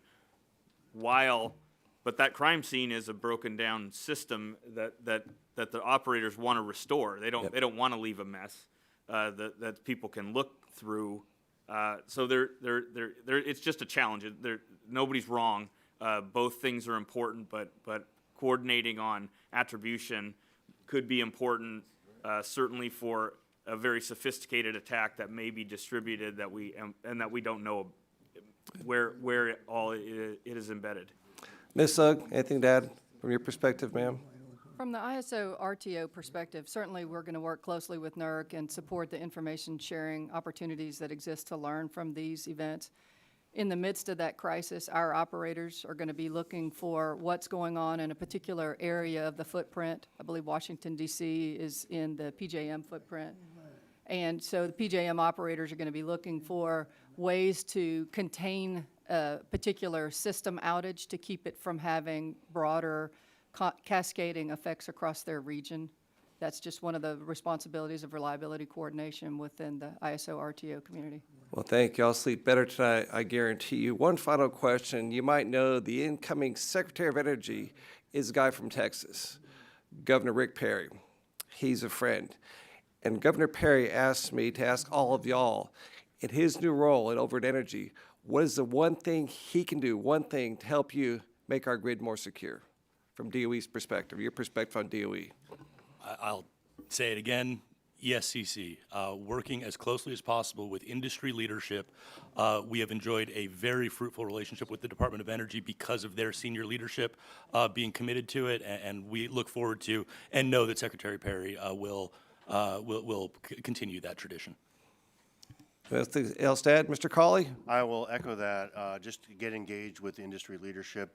We have several meetings a year with high-level folks from DOE, DHS, and others, and we engage them in our exercise. We challenge them and we make them uncomfortable, but we've grown together in the last couple of years, and I think with the change in administration, we need to renew that. Yes, sir. Dr. Beck, anything to add on that, sir? I would say commensurate with the incoming administration's emphasis on infrastructure, that leadership be shown there, and to pay attention to the electric and fuel infrastructure that supports it, and again to ensure that security is part and parcel with also with efficiency and reliability, so that they're on equal footing, and that those practices are embedded in any new infrastructure. Our infrastructure should always be getting more secure as it is upgraded.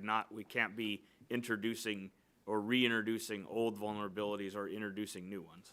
Ms. Zug, your comments? I would encourage continued collaboration across the various industries that are dependent upon each other. And I would also encourage the DOE to continue to focus on developing their cybersecurity frameworks that are made available to utilities to help ensure that we are thinking about security from soup to nuts and not just focused on the current threat or the current issue on the front page of the paper. Well, thank you all on behalf of Governor Perry. Much obliged. And my time has expired. Now recognize the gentleman from Pennsylvania, Mr. Doyle, for 5 minutes. And he has departed. So guess who's going to be Ms. Castor from Florida for 5 minutes. Thank you, Mr. Chairman. Good morning, and thank you for being here today. Mr. Cawley, to date, the power grid in the United States has not lost any service hours due to a cyber attack, correct? Yes, ma'am, that is correct. Okay. Nevertheless, the electricity sector has not been invulnerable to cyber attacks. As recently as December, a utility in Riverside, California, experienced a cyber event that did not cause a blackout, but potentially could have affected grid reliability, according to an account on file at the Department of Energy. The same month, suspicious activity was detected on a laptop at a Vermont electric utility, which was not connected to the grid. Does NERC have data on cyber attacks against utilities that have not resulted in a loss of power on the grid?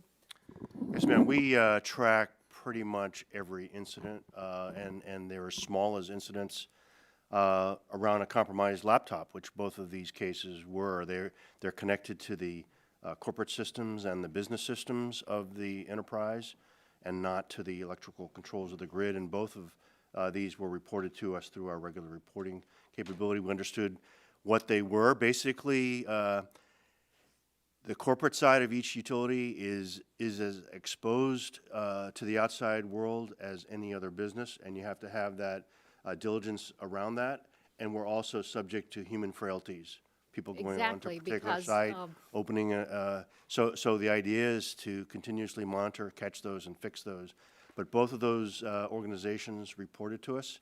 They did the right thing. We were able to distribute that information to the rest of the industry so that they could look for the same kind of issue. I think you're right. Oftentimes, the weakest components in security are the humans that have to interface with the systems. Spear phishing attacks have resulted in major leaks when even savvy users relinquish their passwords. And everyone is very concerned about what happened in the Ukraine. And this was a good little article by security writer Kim Zetter, Everything We Know About Ukraine's Power Plant Hack, that at the end of December, 2 power distribution companies in Ukraine said that hackers had hijacked their systems to cut power to more than 80,000 people. The intruders also sabotaged operator workstations on their way out the digital door to make it harder to restore electricity to customers. The lights came back on in 3 hours in most cases, but the hackers had sabotaged management systems, and workers had to travel to substations to manually close breakers the hackers had remotely opened. And days after the outage, Ukrainian officials appeared to blame Russians for the attack, saying that Ukraine's intelligence service had detected and prevented an intrusion attempt by Russian special services against Ukraine's energy infrastructure.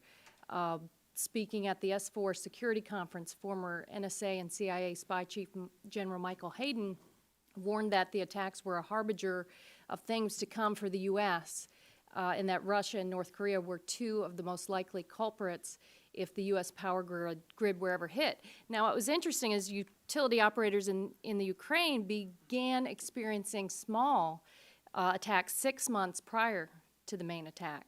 And these included emails to utility operators containing documents which installed malware. Could spear phishing attacks and other similar intrusions represent a vulnerability to grid systems if hackers are able to identify information about grid systems by first infiltrating the personal and business information of the grid operators? And what are we doing about that? Well, spearphishing, going to malicious sites, picking up malware on a laptop or a computer is probably the greatest vulnerability that we have and the most challenging to manage. I'm pretty sure that the situation in Ukraine would not happen here because they failed to really recognize between March of 2015 and December 2015, we would not allow that software to go unchecked and for the perpetrators to get elevated credentials so that they could actually operate the system. Those are extreme violation of all our rules and all our checks and balances and the controls that we have in place. So what was not, I don't view what failed there is that an operator clicked on the wrong link. I feel that the organizational and the institutional framework failed to have the rules in place to make sure that those are constantly checked. Humans will make mistakes. It should not last on a laptop more than hours or days before they get detected and fixed. It takes months to perpetrate a campaign like that, and it did in this case. But you got to use that time to figure out you've been compromised and fix it. I appreciate that, and I appreciate how all of you today have expressed sincere understanding of the security, all of the security facets of this, but please be cognizant that a lot of this can start with those innocuous-looking, smaller type of infiltrations, and I hope that you're talking with all of your personnel about that too. I trust that you are. Thank you very much. The lady's time has expired. The chair calls upon the gentleman from Pennsylvania, Mr. Murphy, for 5 minutes. Thank you, Mr. Chairman. And thank you to the panel, too. A couple of things I want. First of all, I want to make sure we know on the record as far as Ukraine goes, a bigger threat to their grid is the fact that Russia's invaded them. And Russia has taken their coal fields away. And that Russia threatens every European nation that is under the boot of Gazprom. And that's what they do. And they say, if you don't buy our gas from us and you don't do this, we're shutting off the pipes. So that's a big concern here, too. But doing it through a backdoor avenue of cyber attacks is important, something we all have to pay attention to. And I hope that our new president establishes some good negotiations with President Putin so we can get back to work of doing other things. But I wanted to ask about another area here. When it comes to working with cyber attacks and prevention, et cetera, we know that, I'm going back, I think it was Home Depot was hacked, and they were hacked because they went through some smaller level billing HVAC system that didn't have the kind of protections. They worked their way through those channels to finally get into their system. That was Target. Oh, it was Target? Okay. Maybe they all do that. They find some little area that doesn't have strong defenses here.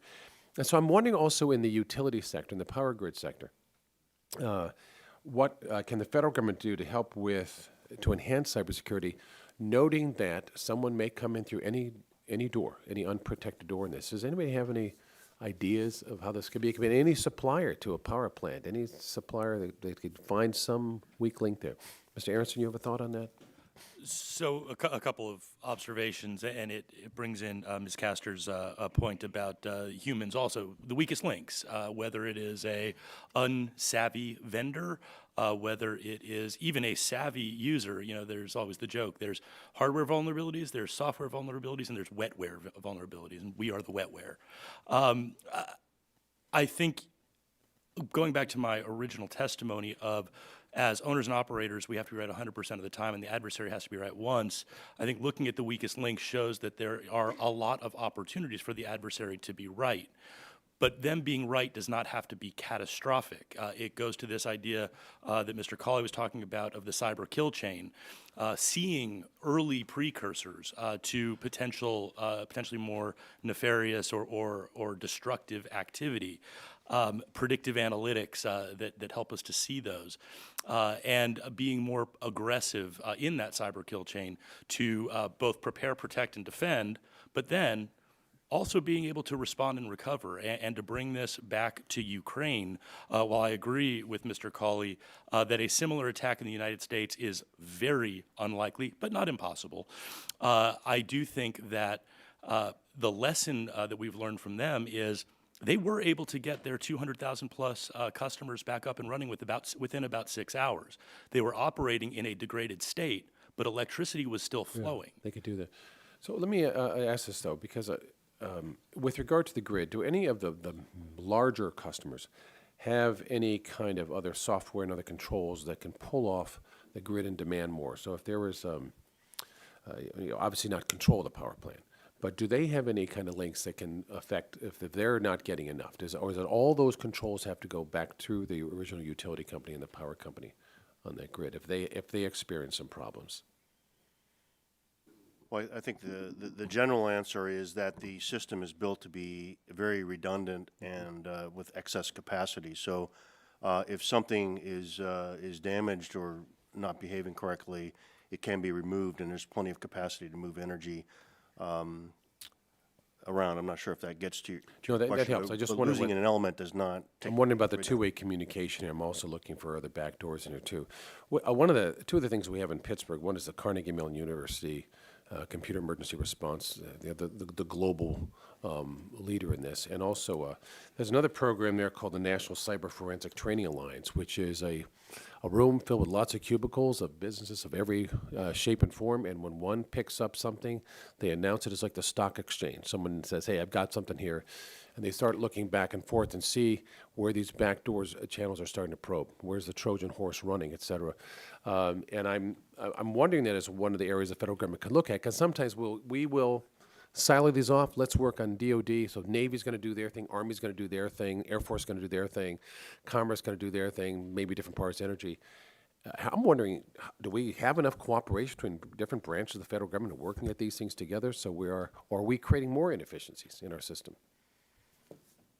Dr. Beck, go ahead. Well, it's still a challenge. So I talked about the silos before. Yeah. So I would say no, but it is improving. But the information sharing needs to be done with regard to sharing research, with regard to what are the problems you're trying to solve.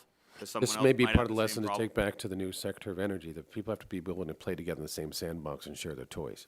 Right. So you have DOE labs and you have DOD labs, and they don't talk to each other very much, but they could, if with leadership, and they end up working on similar problems, and find out later, wow, we have a military application. We had a problem here, but 90% of that problem might be relevant for the civilian electric power grid. Yeah. But it takes the ability to share information, at least at a high level, and then be able to dig in and share it at, possibly if it's classified, but at more technical level as well. Thank you. I appreciate it. I yield back, Mr. Chairman.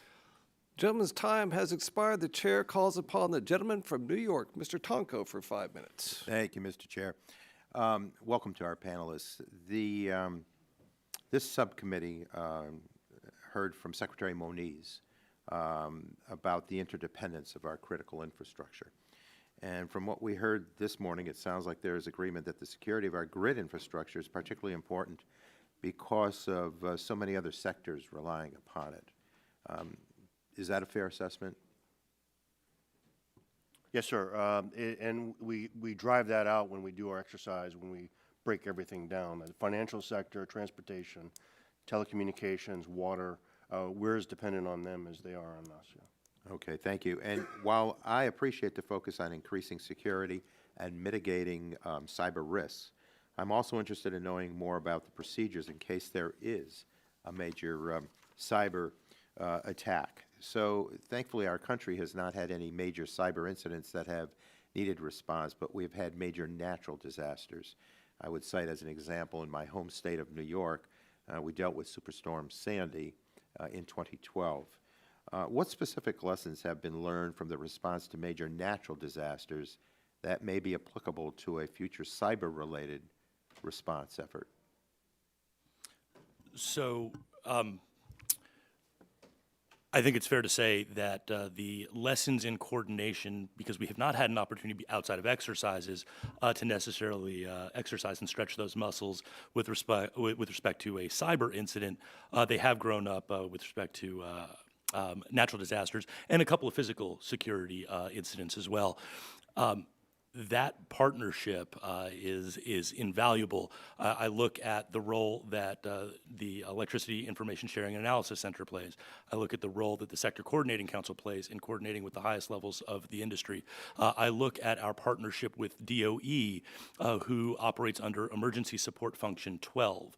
Not only are they our sector-specific agency, but they are the electric sector's entree into the rest of the federal government enterprise, working closely with DHS, working closely with FEMA, working closely with the Department of Defense. A great example was Superstorm Sandy, when we did have the opportunity not just to help inform, but actually be in the interagency room and help to direct resources where they needed to be directed. So taking information from affected utilities and feeding it into the government, and taking information from the government and feeding it back to affected utilities, that same battle rhythm would be seen in the event of a cyber incident as well. So the intercommunication is important, and I see you all kind of nodding in regard to that. So do you feel the procedures, the equipment, the personnel are in place in order to respond to a major cyber incident today? I think the proper answer is it depends, and that's always the proper answer. No, I mean, to give some modicum of comfort, yes, I think these relationships and these processes and these exercises have really informed, and these experiences have really informed the industry's not just security posture, but response posture. I do think there is the added complication with cyber of data assurance, knowing that the data that you are reacting to is actually is the right information, or has not been compromised in some way. So we are very cognizant of those challenges, but I do think just simply having that underlying foundation of partnership and response capabilities makes us fairly well prepared, and getting better all the time. That's the goal. Okay. Dr. Beck, did you want to say something to that? I would say I largely agree with that, but again, with particular respect to cyber security, there are additional challenges to expanding mutual assistance, which the industry has a long history of. When it's a physical system, your example of Superstorm Sandy, those were mostly down poles and lines. The equipment was standard. The repair techniques and knowledge was standard. Within any utilities OT system, you're going to see more variation than you are between poles and lines. And couple that with Mr. Rush's point earlier about a smaller cyber workforce. It's just it's a resource challenge. I applaud ESCC for taking it up, but it is more challenging than traditional mutual assistance. Let me just quickly get this in. You all partner with the Departments of Energy and Homeland Security, and obviously they provide a lot of expertise. But can you discuss your relationship with state and local governments? And I would just throw the caveat out of New York, again, working to develop their own cybersecurity capabilities. They've done this with the National Guard. Both New York and New Jersey National Guards have created a partnership to form a cyber protection team. Just your response to that, please. So I was remiss in not mentioning, as Dr. Beck did, the Cyber Mutual Assistance Program, and agree completely with his assessment that it is it's in its nascent stages, and mutual assistance in its traditional form grew up under the crucible of lots and lots of, or was formed under the crucible of lots and lots of incidents of natural disasters over the years. The same will be true of cyber. And to bring it to your question about state and local, a state chief information officer once said to me, states are the consequence people. And you certainly see experiences where governors and the local and the state National Guard work very closely with their utilities. Those partnerships are in place. The Cyber Mutual Assistance Program is going to leverage those. It is leveraging those relationships for two reasons. One, states are the consequence people. Two, the National Guard has some extraordinary capabilities that can help augment and complement and supplement the capabilities that the industry brings to bear with its Cyber Mutual Assistance Program. So I would say working closely with governors at the highest level. I would say working with operators and helping to bolster the Cyber Mutual Assistance Program with the Guard. And then I would say sharing information at the local level through fusion centers. And again, there are 73 fusion centers across the country. The joke has always been if you've seen one fusion center, you've seen one fusion center. But they are increasingly better at coordinating amongst each other at the state level and giving us yet one more tool to share information and better respond in the event of an incident. Thank you very much. I yield back, Mr. Chair. Gentleman's time has expired. The chair calls upon the gentleman from Mississippi, Mr. Harper, for 5 minutes. Thank you, Mr. Chairman, and thanks to each of you for being here. And this is such an important topic as we go forward. So I appreciate all the input each of you have given. Mr. Cawley, if I may ask you a couple of questions here. Is the North American Electric Reliability Corporation's alert system working as intended to provide the concise, actionable security information to the electric industry? Yes, sir, it is, and we're able to get out information very quickly if needed, within an hour if needed, and it gets to all the owners and operators of the system with the specific information, and they have access to it directly. So we're always looking to make it better. I think in the Ukraine and the Internet of Things incident that we saw in the last 12 months, we've learned to scale. We can get thousands of people now on a conference call and let them know immediately what's going on, including the CEOs and others. What are the threats outside the bulk power system? The threats to the grid outside the bulk power system? Well, I think we touched on it earlier. There's a much more devices, electronic digital devices that exist in the distribution system and in customer systems that I think are going to increasingly have an influence on the overall grid. Let me just follow up just a little bit. As you previously stated, the North American Electric Reliability Corporation uses an alert system to notify the electricity industry of issues or problems.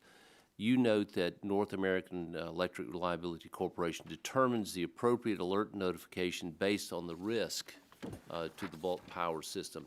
How do you determine the risk or the level of that risk? We have expert folks on both the cyber side as well as the operational side of the grid to know what the potential impacts might be. And this is actually one of the particular values that we add in our relationship with Department of Energy, DHS, and the FBI, as they often ask us, what does this mean and how would it affect the grid if it actually happened? So we have both sides of that expertise, and we have people who work in classified space to interpret what it means and what the potential downside could be if this actually happened. Okay. You know, obviously other business sectors depend upon electricity. We discussed that, but can you explain how the electric sector is dependent and reliant on other sectors, and what is the industry doing to reach out and address these interdependencies for better cybersecurity? Well, we are reaching out to the other sectors. I think the dominant one is the telecommunications industry because a lot of our control systems, the ones I mentioned earlier, were so essential that we want to protect the most, run over communications networks. The majority of those are privately owned by us through services with some of the major vendors. But if those systems go down, and you look at the example of Hurricane Sandy, when some of the major telecommunication suppliers had vaults in buildings in Manhattan that were flooded with water, we depend very much on those communications capabilities. Water, transportation. Finance is one you might not think about, but if there's a severe enough event, utilities need the liquidity to get everything done and recover and pay their folks and pay for the emergency housing and things like that. So there's a lot of dependencies that we're working on through the expanded relationship that Mr. Aronson had talked about of getting the same level of CEO support that we have in the electricity industry.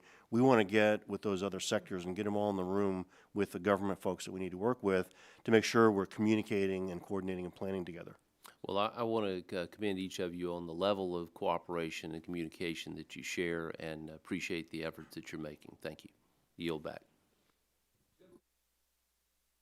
on the gentleman from Maryland, Mr. Sarbanes, for 5 minutes. Thank you, Mr. Chairman. I want to thank the panel. I'm trying to get my head around how much of the grid is, how much of these efforts to protect the grid from cyber threats and so forth is an exercise in kind of retrofitting what we have versus trying to build these protections in as new technologies and new components of the grid are rolled out. And I don't know if there's any way you can quantify or address it in some other fashion. Yeah. So you're right, the bulk of the standards and requirements are retrofitting to mitigate risks and identify and manage vulnerabilities and whatnot. NERC, I applaud NERC's efforts to get ahead of the supply chain challenges that we have, to develop standards. You know, the industry itself has moved forward. The ISO RTO Council has put specific requirements in place for our control system vendors ahead of there being a standard that says you should have some secure coding practices for your control system vendors. But it's not just software vendors, it's also hardware vendors. And then a comment made earlier about, I think it was Dr. Beck, about the importance of educating the consumer on those smaller devices. I think we should put more emphasis on the manufacturers as well and really hold them accountable for developing things that are easy to maintain security with, not things that you just plug in and forget about. You know, with the control systems and all of the systems within our organizations, not just those that NERC has put some mandated controls around, but for all those systems, we have a responsibility and accountability to keep them current and to address vulnerabilities at all times. But that doesn't exist, to my knowledge, when you get outside of the industry. And so I think we have to go back to the manufacturers, and perhaps the equipment needs to be certified or...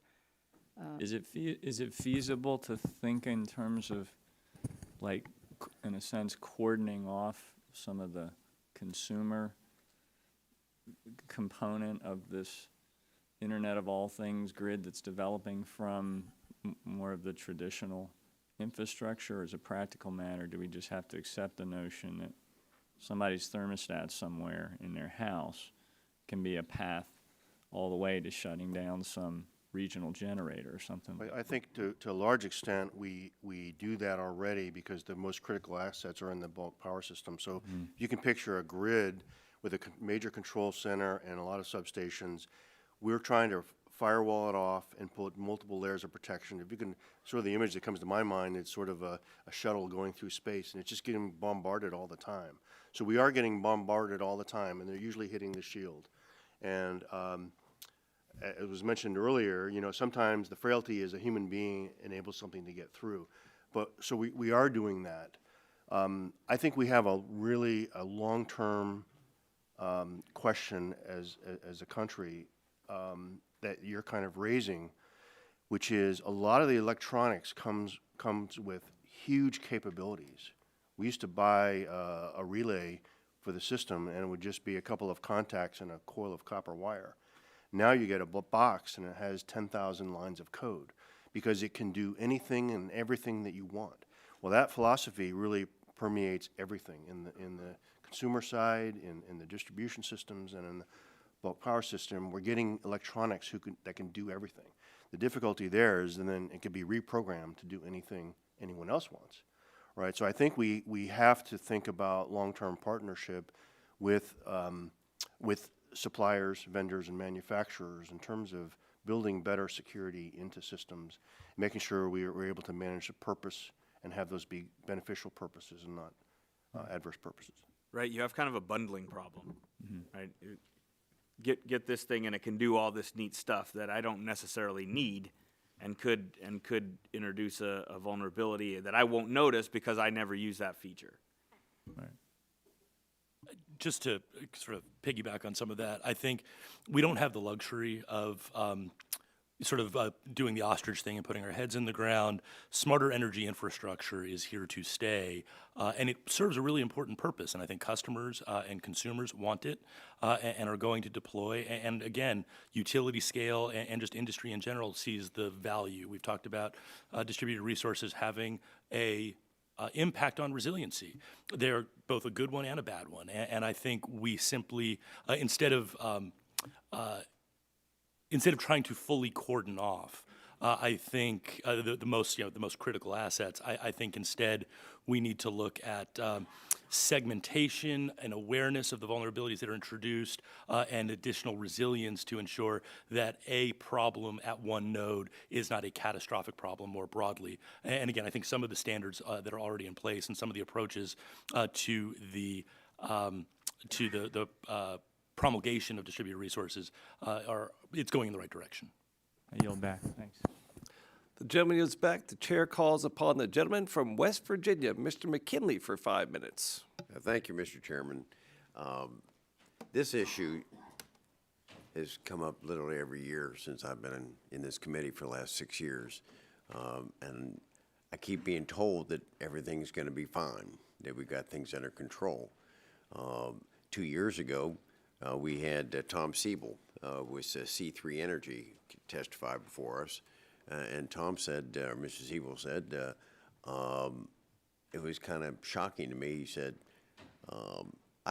any hostile country, and he said, as a matter of fact, I could take 10 engineers from UC Berkeley, and I could shut down the electric grid between Boston and New York within 4 days.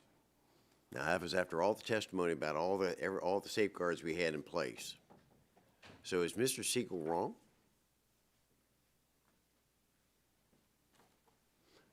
So I guess I'd push back on the premise a bit. He is not wrong in that, and I don't think any of us today are saying it's 100% under control.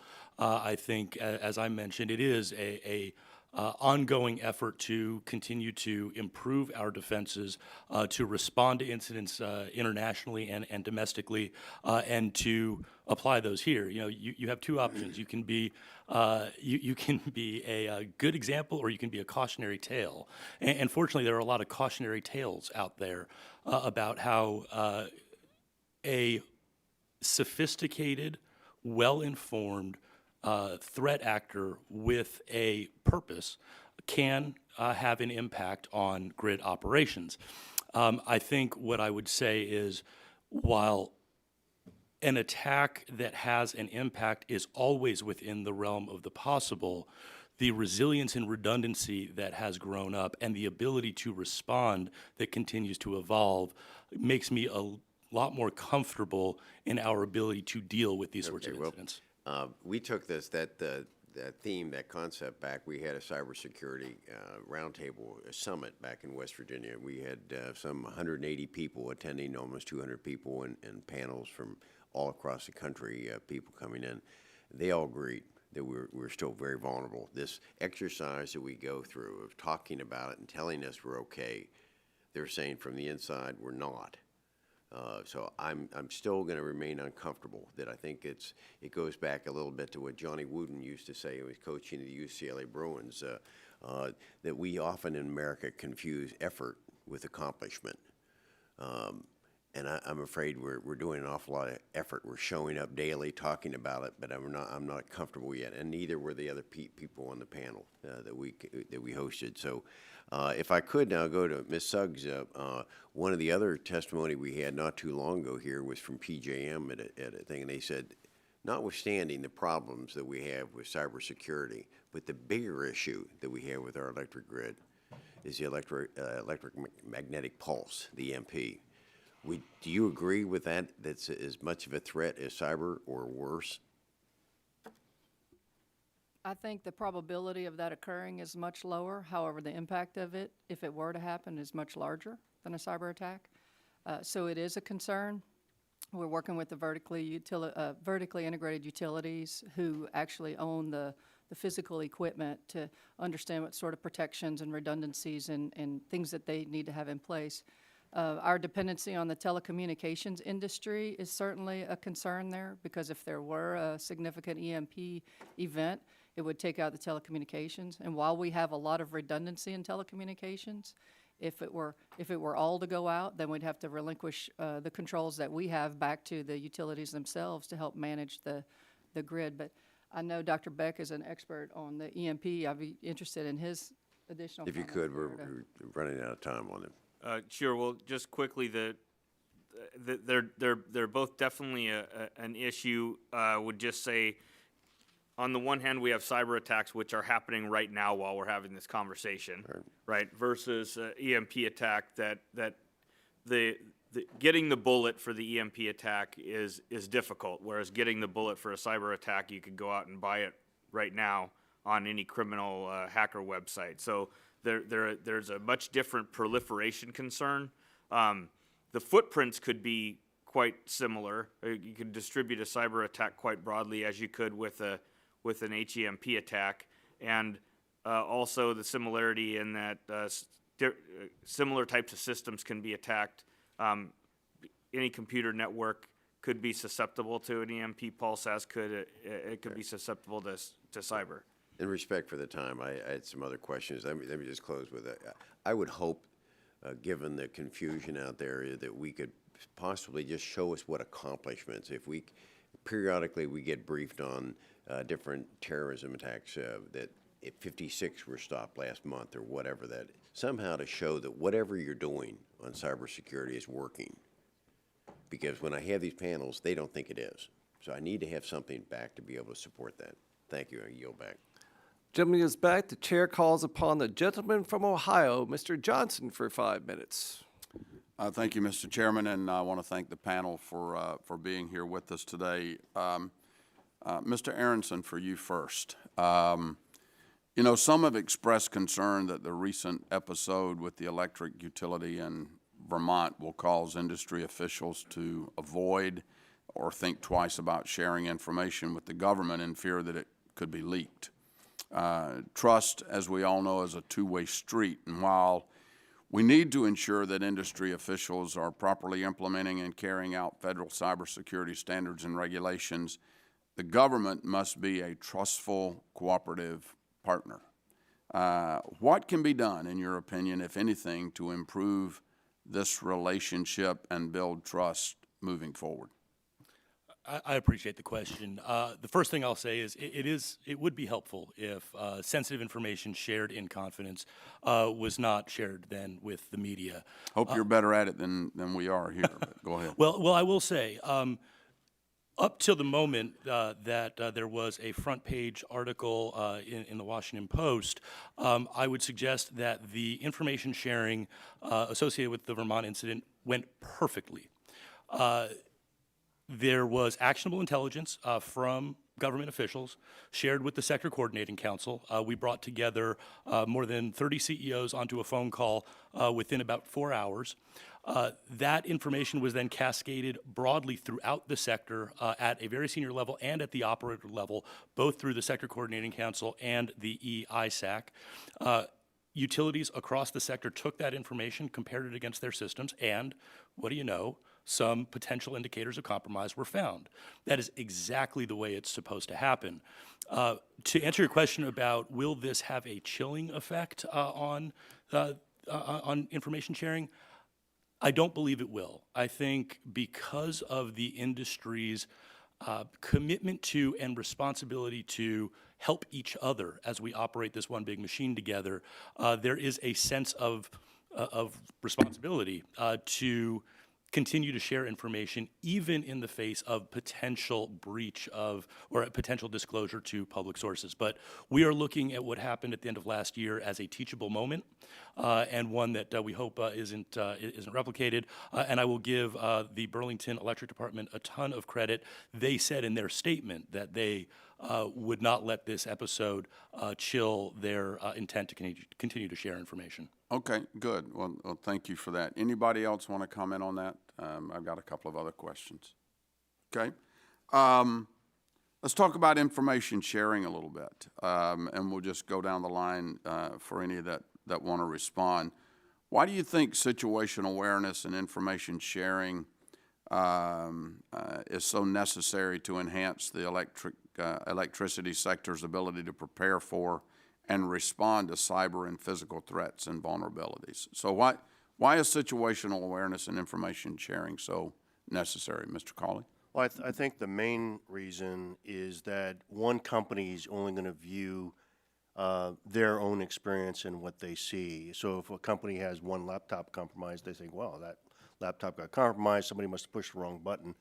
But we're able to put together hundreds of specific instances, look at patterns over time. And I think one of the capabilities we have through CRISP and through our analytics is to see patterns of connection points, of adversary internet locations, signatures of compromise and things like that. We can see a pattern over 3 months, 6 months, 18 months in some cases, and you can see what they're doing. You can actually watch what's evolving in a very big picture. So I think that's really the multiplier effect of being able to get everybody's data and to be able to share it. We share it through the DOE lab. We work, the CRISP program on the back end of that is the Pacific Northwest lab. They have people working in classified space helping us analyze the data. So for us to be able to get that, what does it mean? What are people trying to do to us? What should we look for? We turn around and give that back to industry. Okay. In the interest of time, I will say Jerry is spot on, and then I would just add one more thing that Ms. Sugg said earlier, which is, I love this quote, I wrote it down, someone's detection is someone else's protection, and I think everything that happens is a lesson for the rest of the industry. Applying it helps make us all more secure. See something, say something. There it is. Yeah, there you go. I think Dr. Beck? situational awareness, even in the broadest terms, is important. So whether knowing about a certain attack at a certain utility, that whether or not it needs to be defended against by a different utility, it's just important to know that to have visibility to those reports, to understand, like, this situation is happening, or the frequency of attacks, or that people are reporting it. I think that just raises the consciousness of keeping your eye on this particular ball. Okay. Ms. Sugg? Very quickly, the NERC alert system certainly has picked up in frequency of alerting, as Mr. Cawley mentioned earlier, given the understanding that we need to be thinking about events at any level, and no matter how small. One of the things that makes it particularly useful to us, I believe, is the accountability to respond to it. So it's not just a matter of, oh, I received some information and maybe I'll study that someday. But NERC puts requirements around, you must read this, you must look at these things, and you must report back. And I think that helps to ensure that if there are vulnerabilities somewhere, that some utility has found that they are responsible for addressing those and reporting that back to NERC. Okay, great. Mr. Chairman, I yield back. Thanks for indulging. Gentleman yields back. The chair calls upon the gentleman from Michigan, Mr. Wahlberg, for 5 minutes. Thank you, Mr. Chairman, and thanks to the panel for being here. Coming from Michigan and my district bordering Canada, I was just interested to know that since this grid is a North American grid, could you please describe, Mr. Aronson, how utility industry coordinates with our northern neighbors on cyber and grid security? Sure, and I'll rely on Jerry a little bit too, given NERC's responsibility as the North American Electric Liability Corporation. For the Sector Coordinating Council, the Canadian Electricity Association has been an integral part of that relationship, as has the Canadian government. We've had not just the Department of Energy and Department of Homeland Security here in the United States, but Natural Resources Canada and Public Safety Canada, their counterparts respectively north of the border. Given that this is a North American grid, we are all operating the same machine together, number one. Number two, you've seen in the instances of particularly natural disasters where it's not just crews and bucket trucks from the United States descending on affected areas, but from north of the border as well. And then also with our nascent but growing cyber mutual assistance program, there have been Canadian utilities who are a part of that relationship also. Mr. Cawley? So to us, they're equally engaged in all of our programs. They actually have representation on the coordinating council at the CEO level. They participate in the ISAC. They follow our standards, and so they're equal partners. We share information with them. They've had some things happen in Canada that we've not seen, like an airplane flying over lines and dropping wire on lines. So somebody was disgruntled and decided to launch their own attack out of an airplane. But we share that among ourselves, and we're able to basically learn from each other, and they're equal partners. And I think all the ISOs in Canada are run highly competent systems with the similar controls we have on the U.S. systems. Okay, continuing on, Mr. Cawley, with some concerns about relationships with Canada and ourselves, from my state specifically, there's a growing number of interdependencies between power generation and natural gas, pipelines and all included. The two industries are similar but are different in some ways. How are you addressing power generation resilience to avoid single points of failure, and what opportunities do you see moving forward?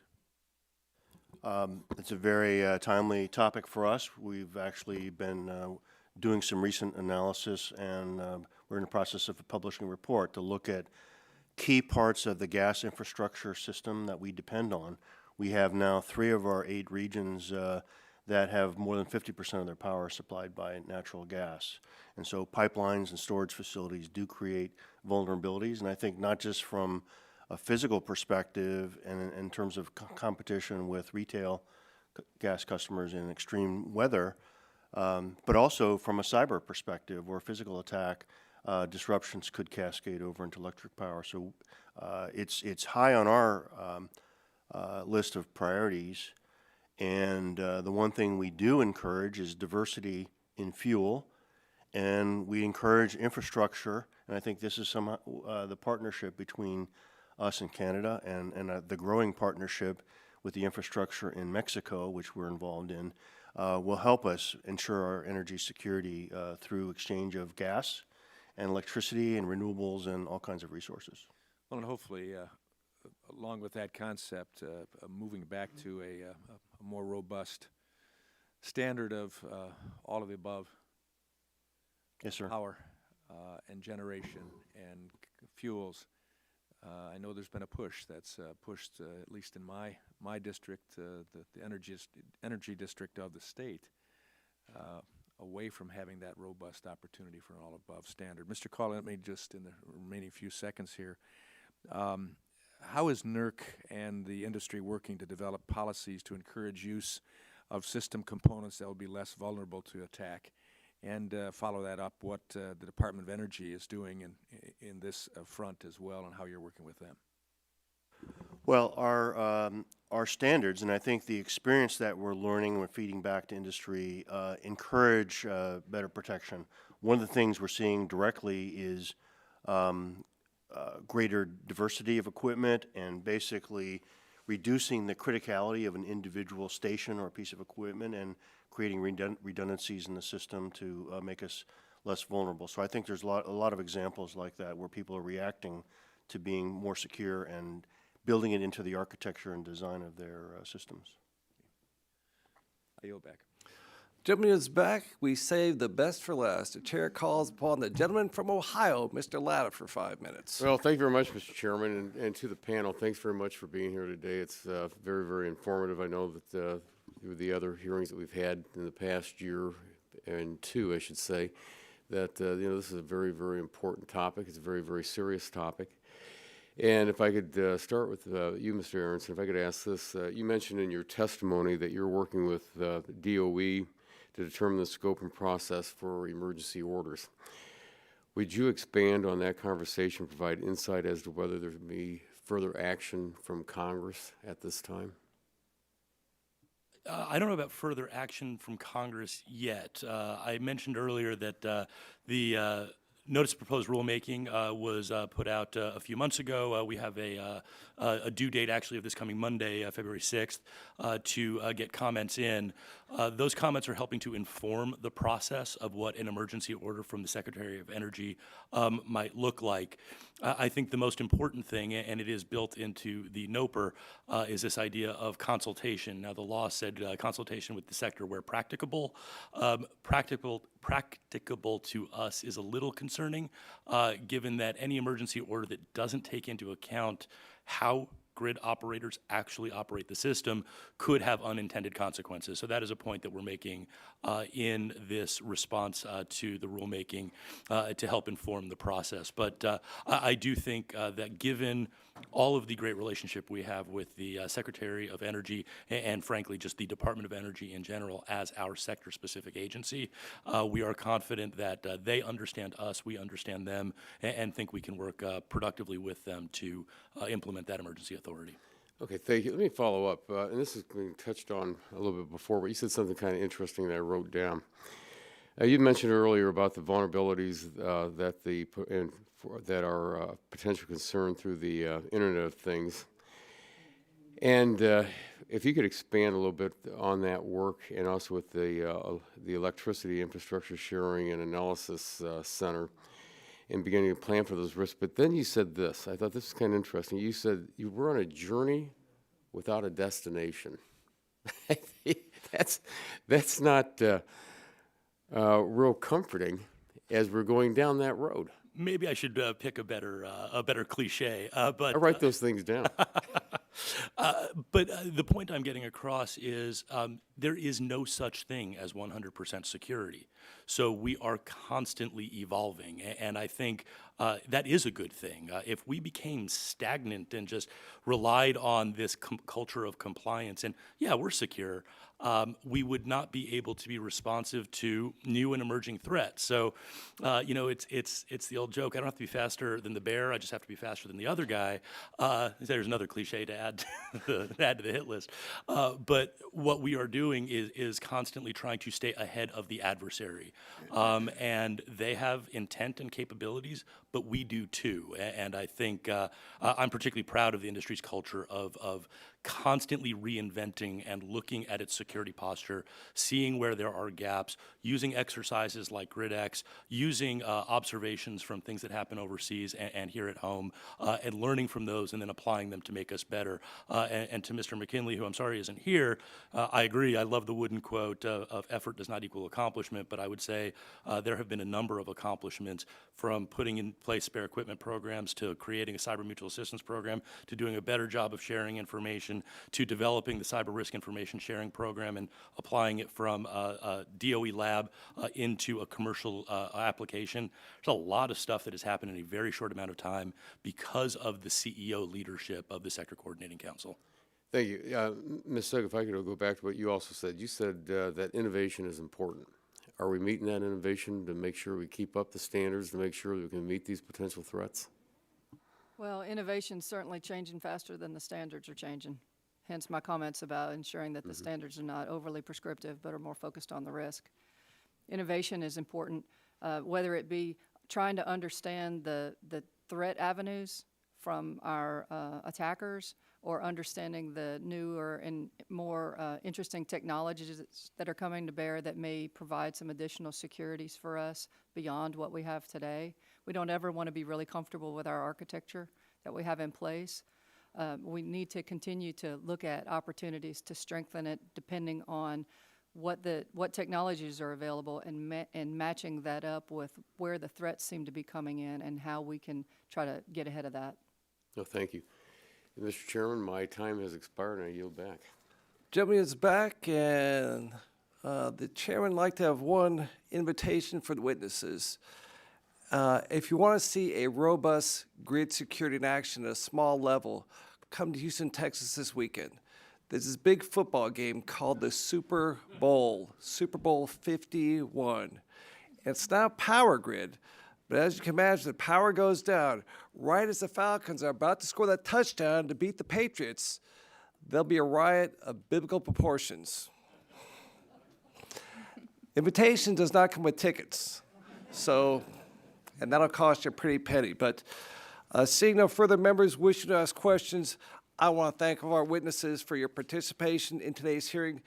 In pursuant to committee rules, I remind members that they have 10 business days to submit additional questions for the record, and ask the witnesses to submit the response within 10 business days upon receipt of the questions. Without objection, the subcommittee is adjourned. Thank you so much. Unanimous consent to put in the record. All right. And Mr. Rush, before you leave, I ask unanimous consent that a statement for the record from the large Public Power Council, a statement for the record from the American Public Power Association, National Rural Electric Power Cooperative Association be put in the record. Thank you. Now we're adjourned.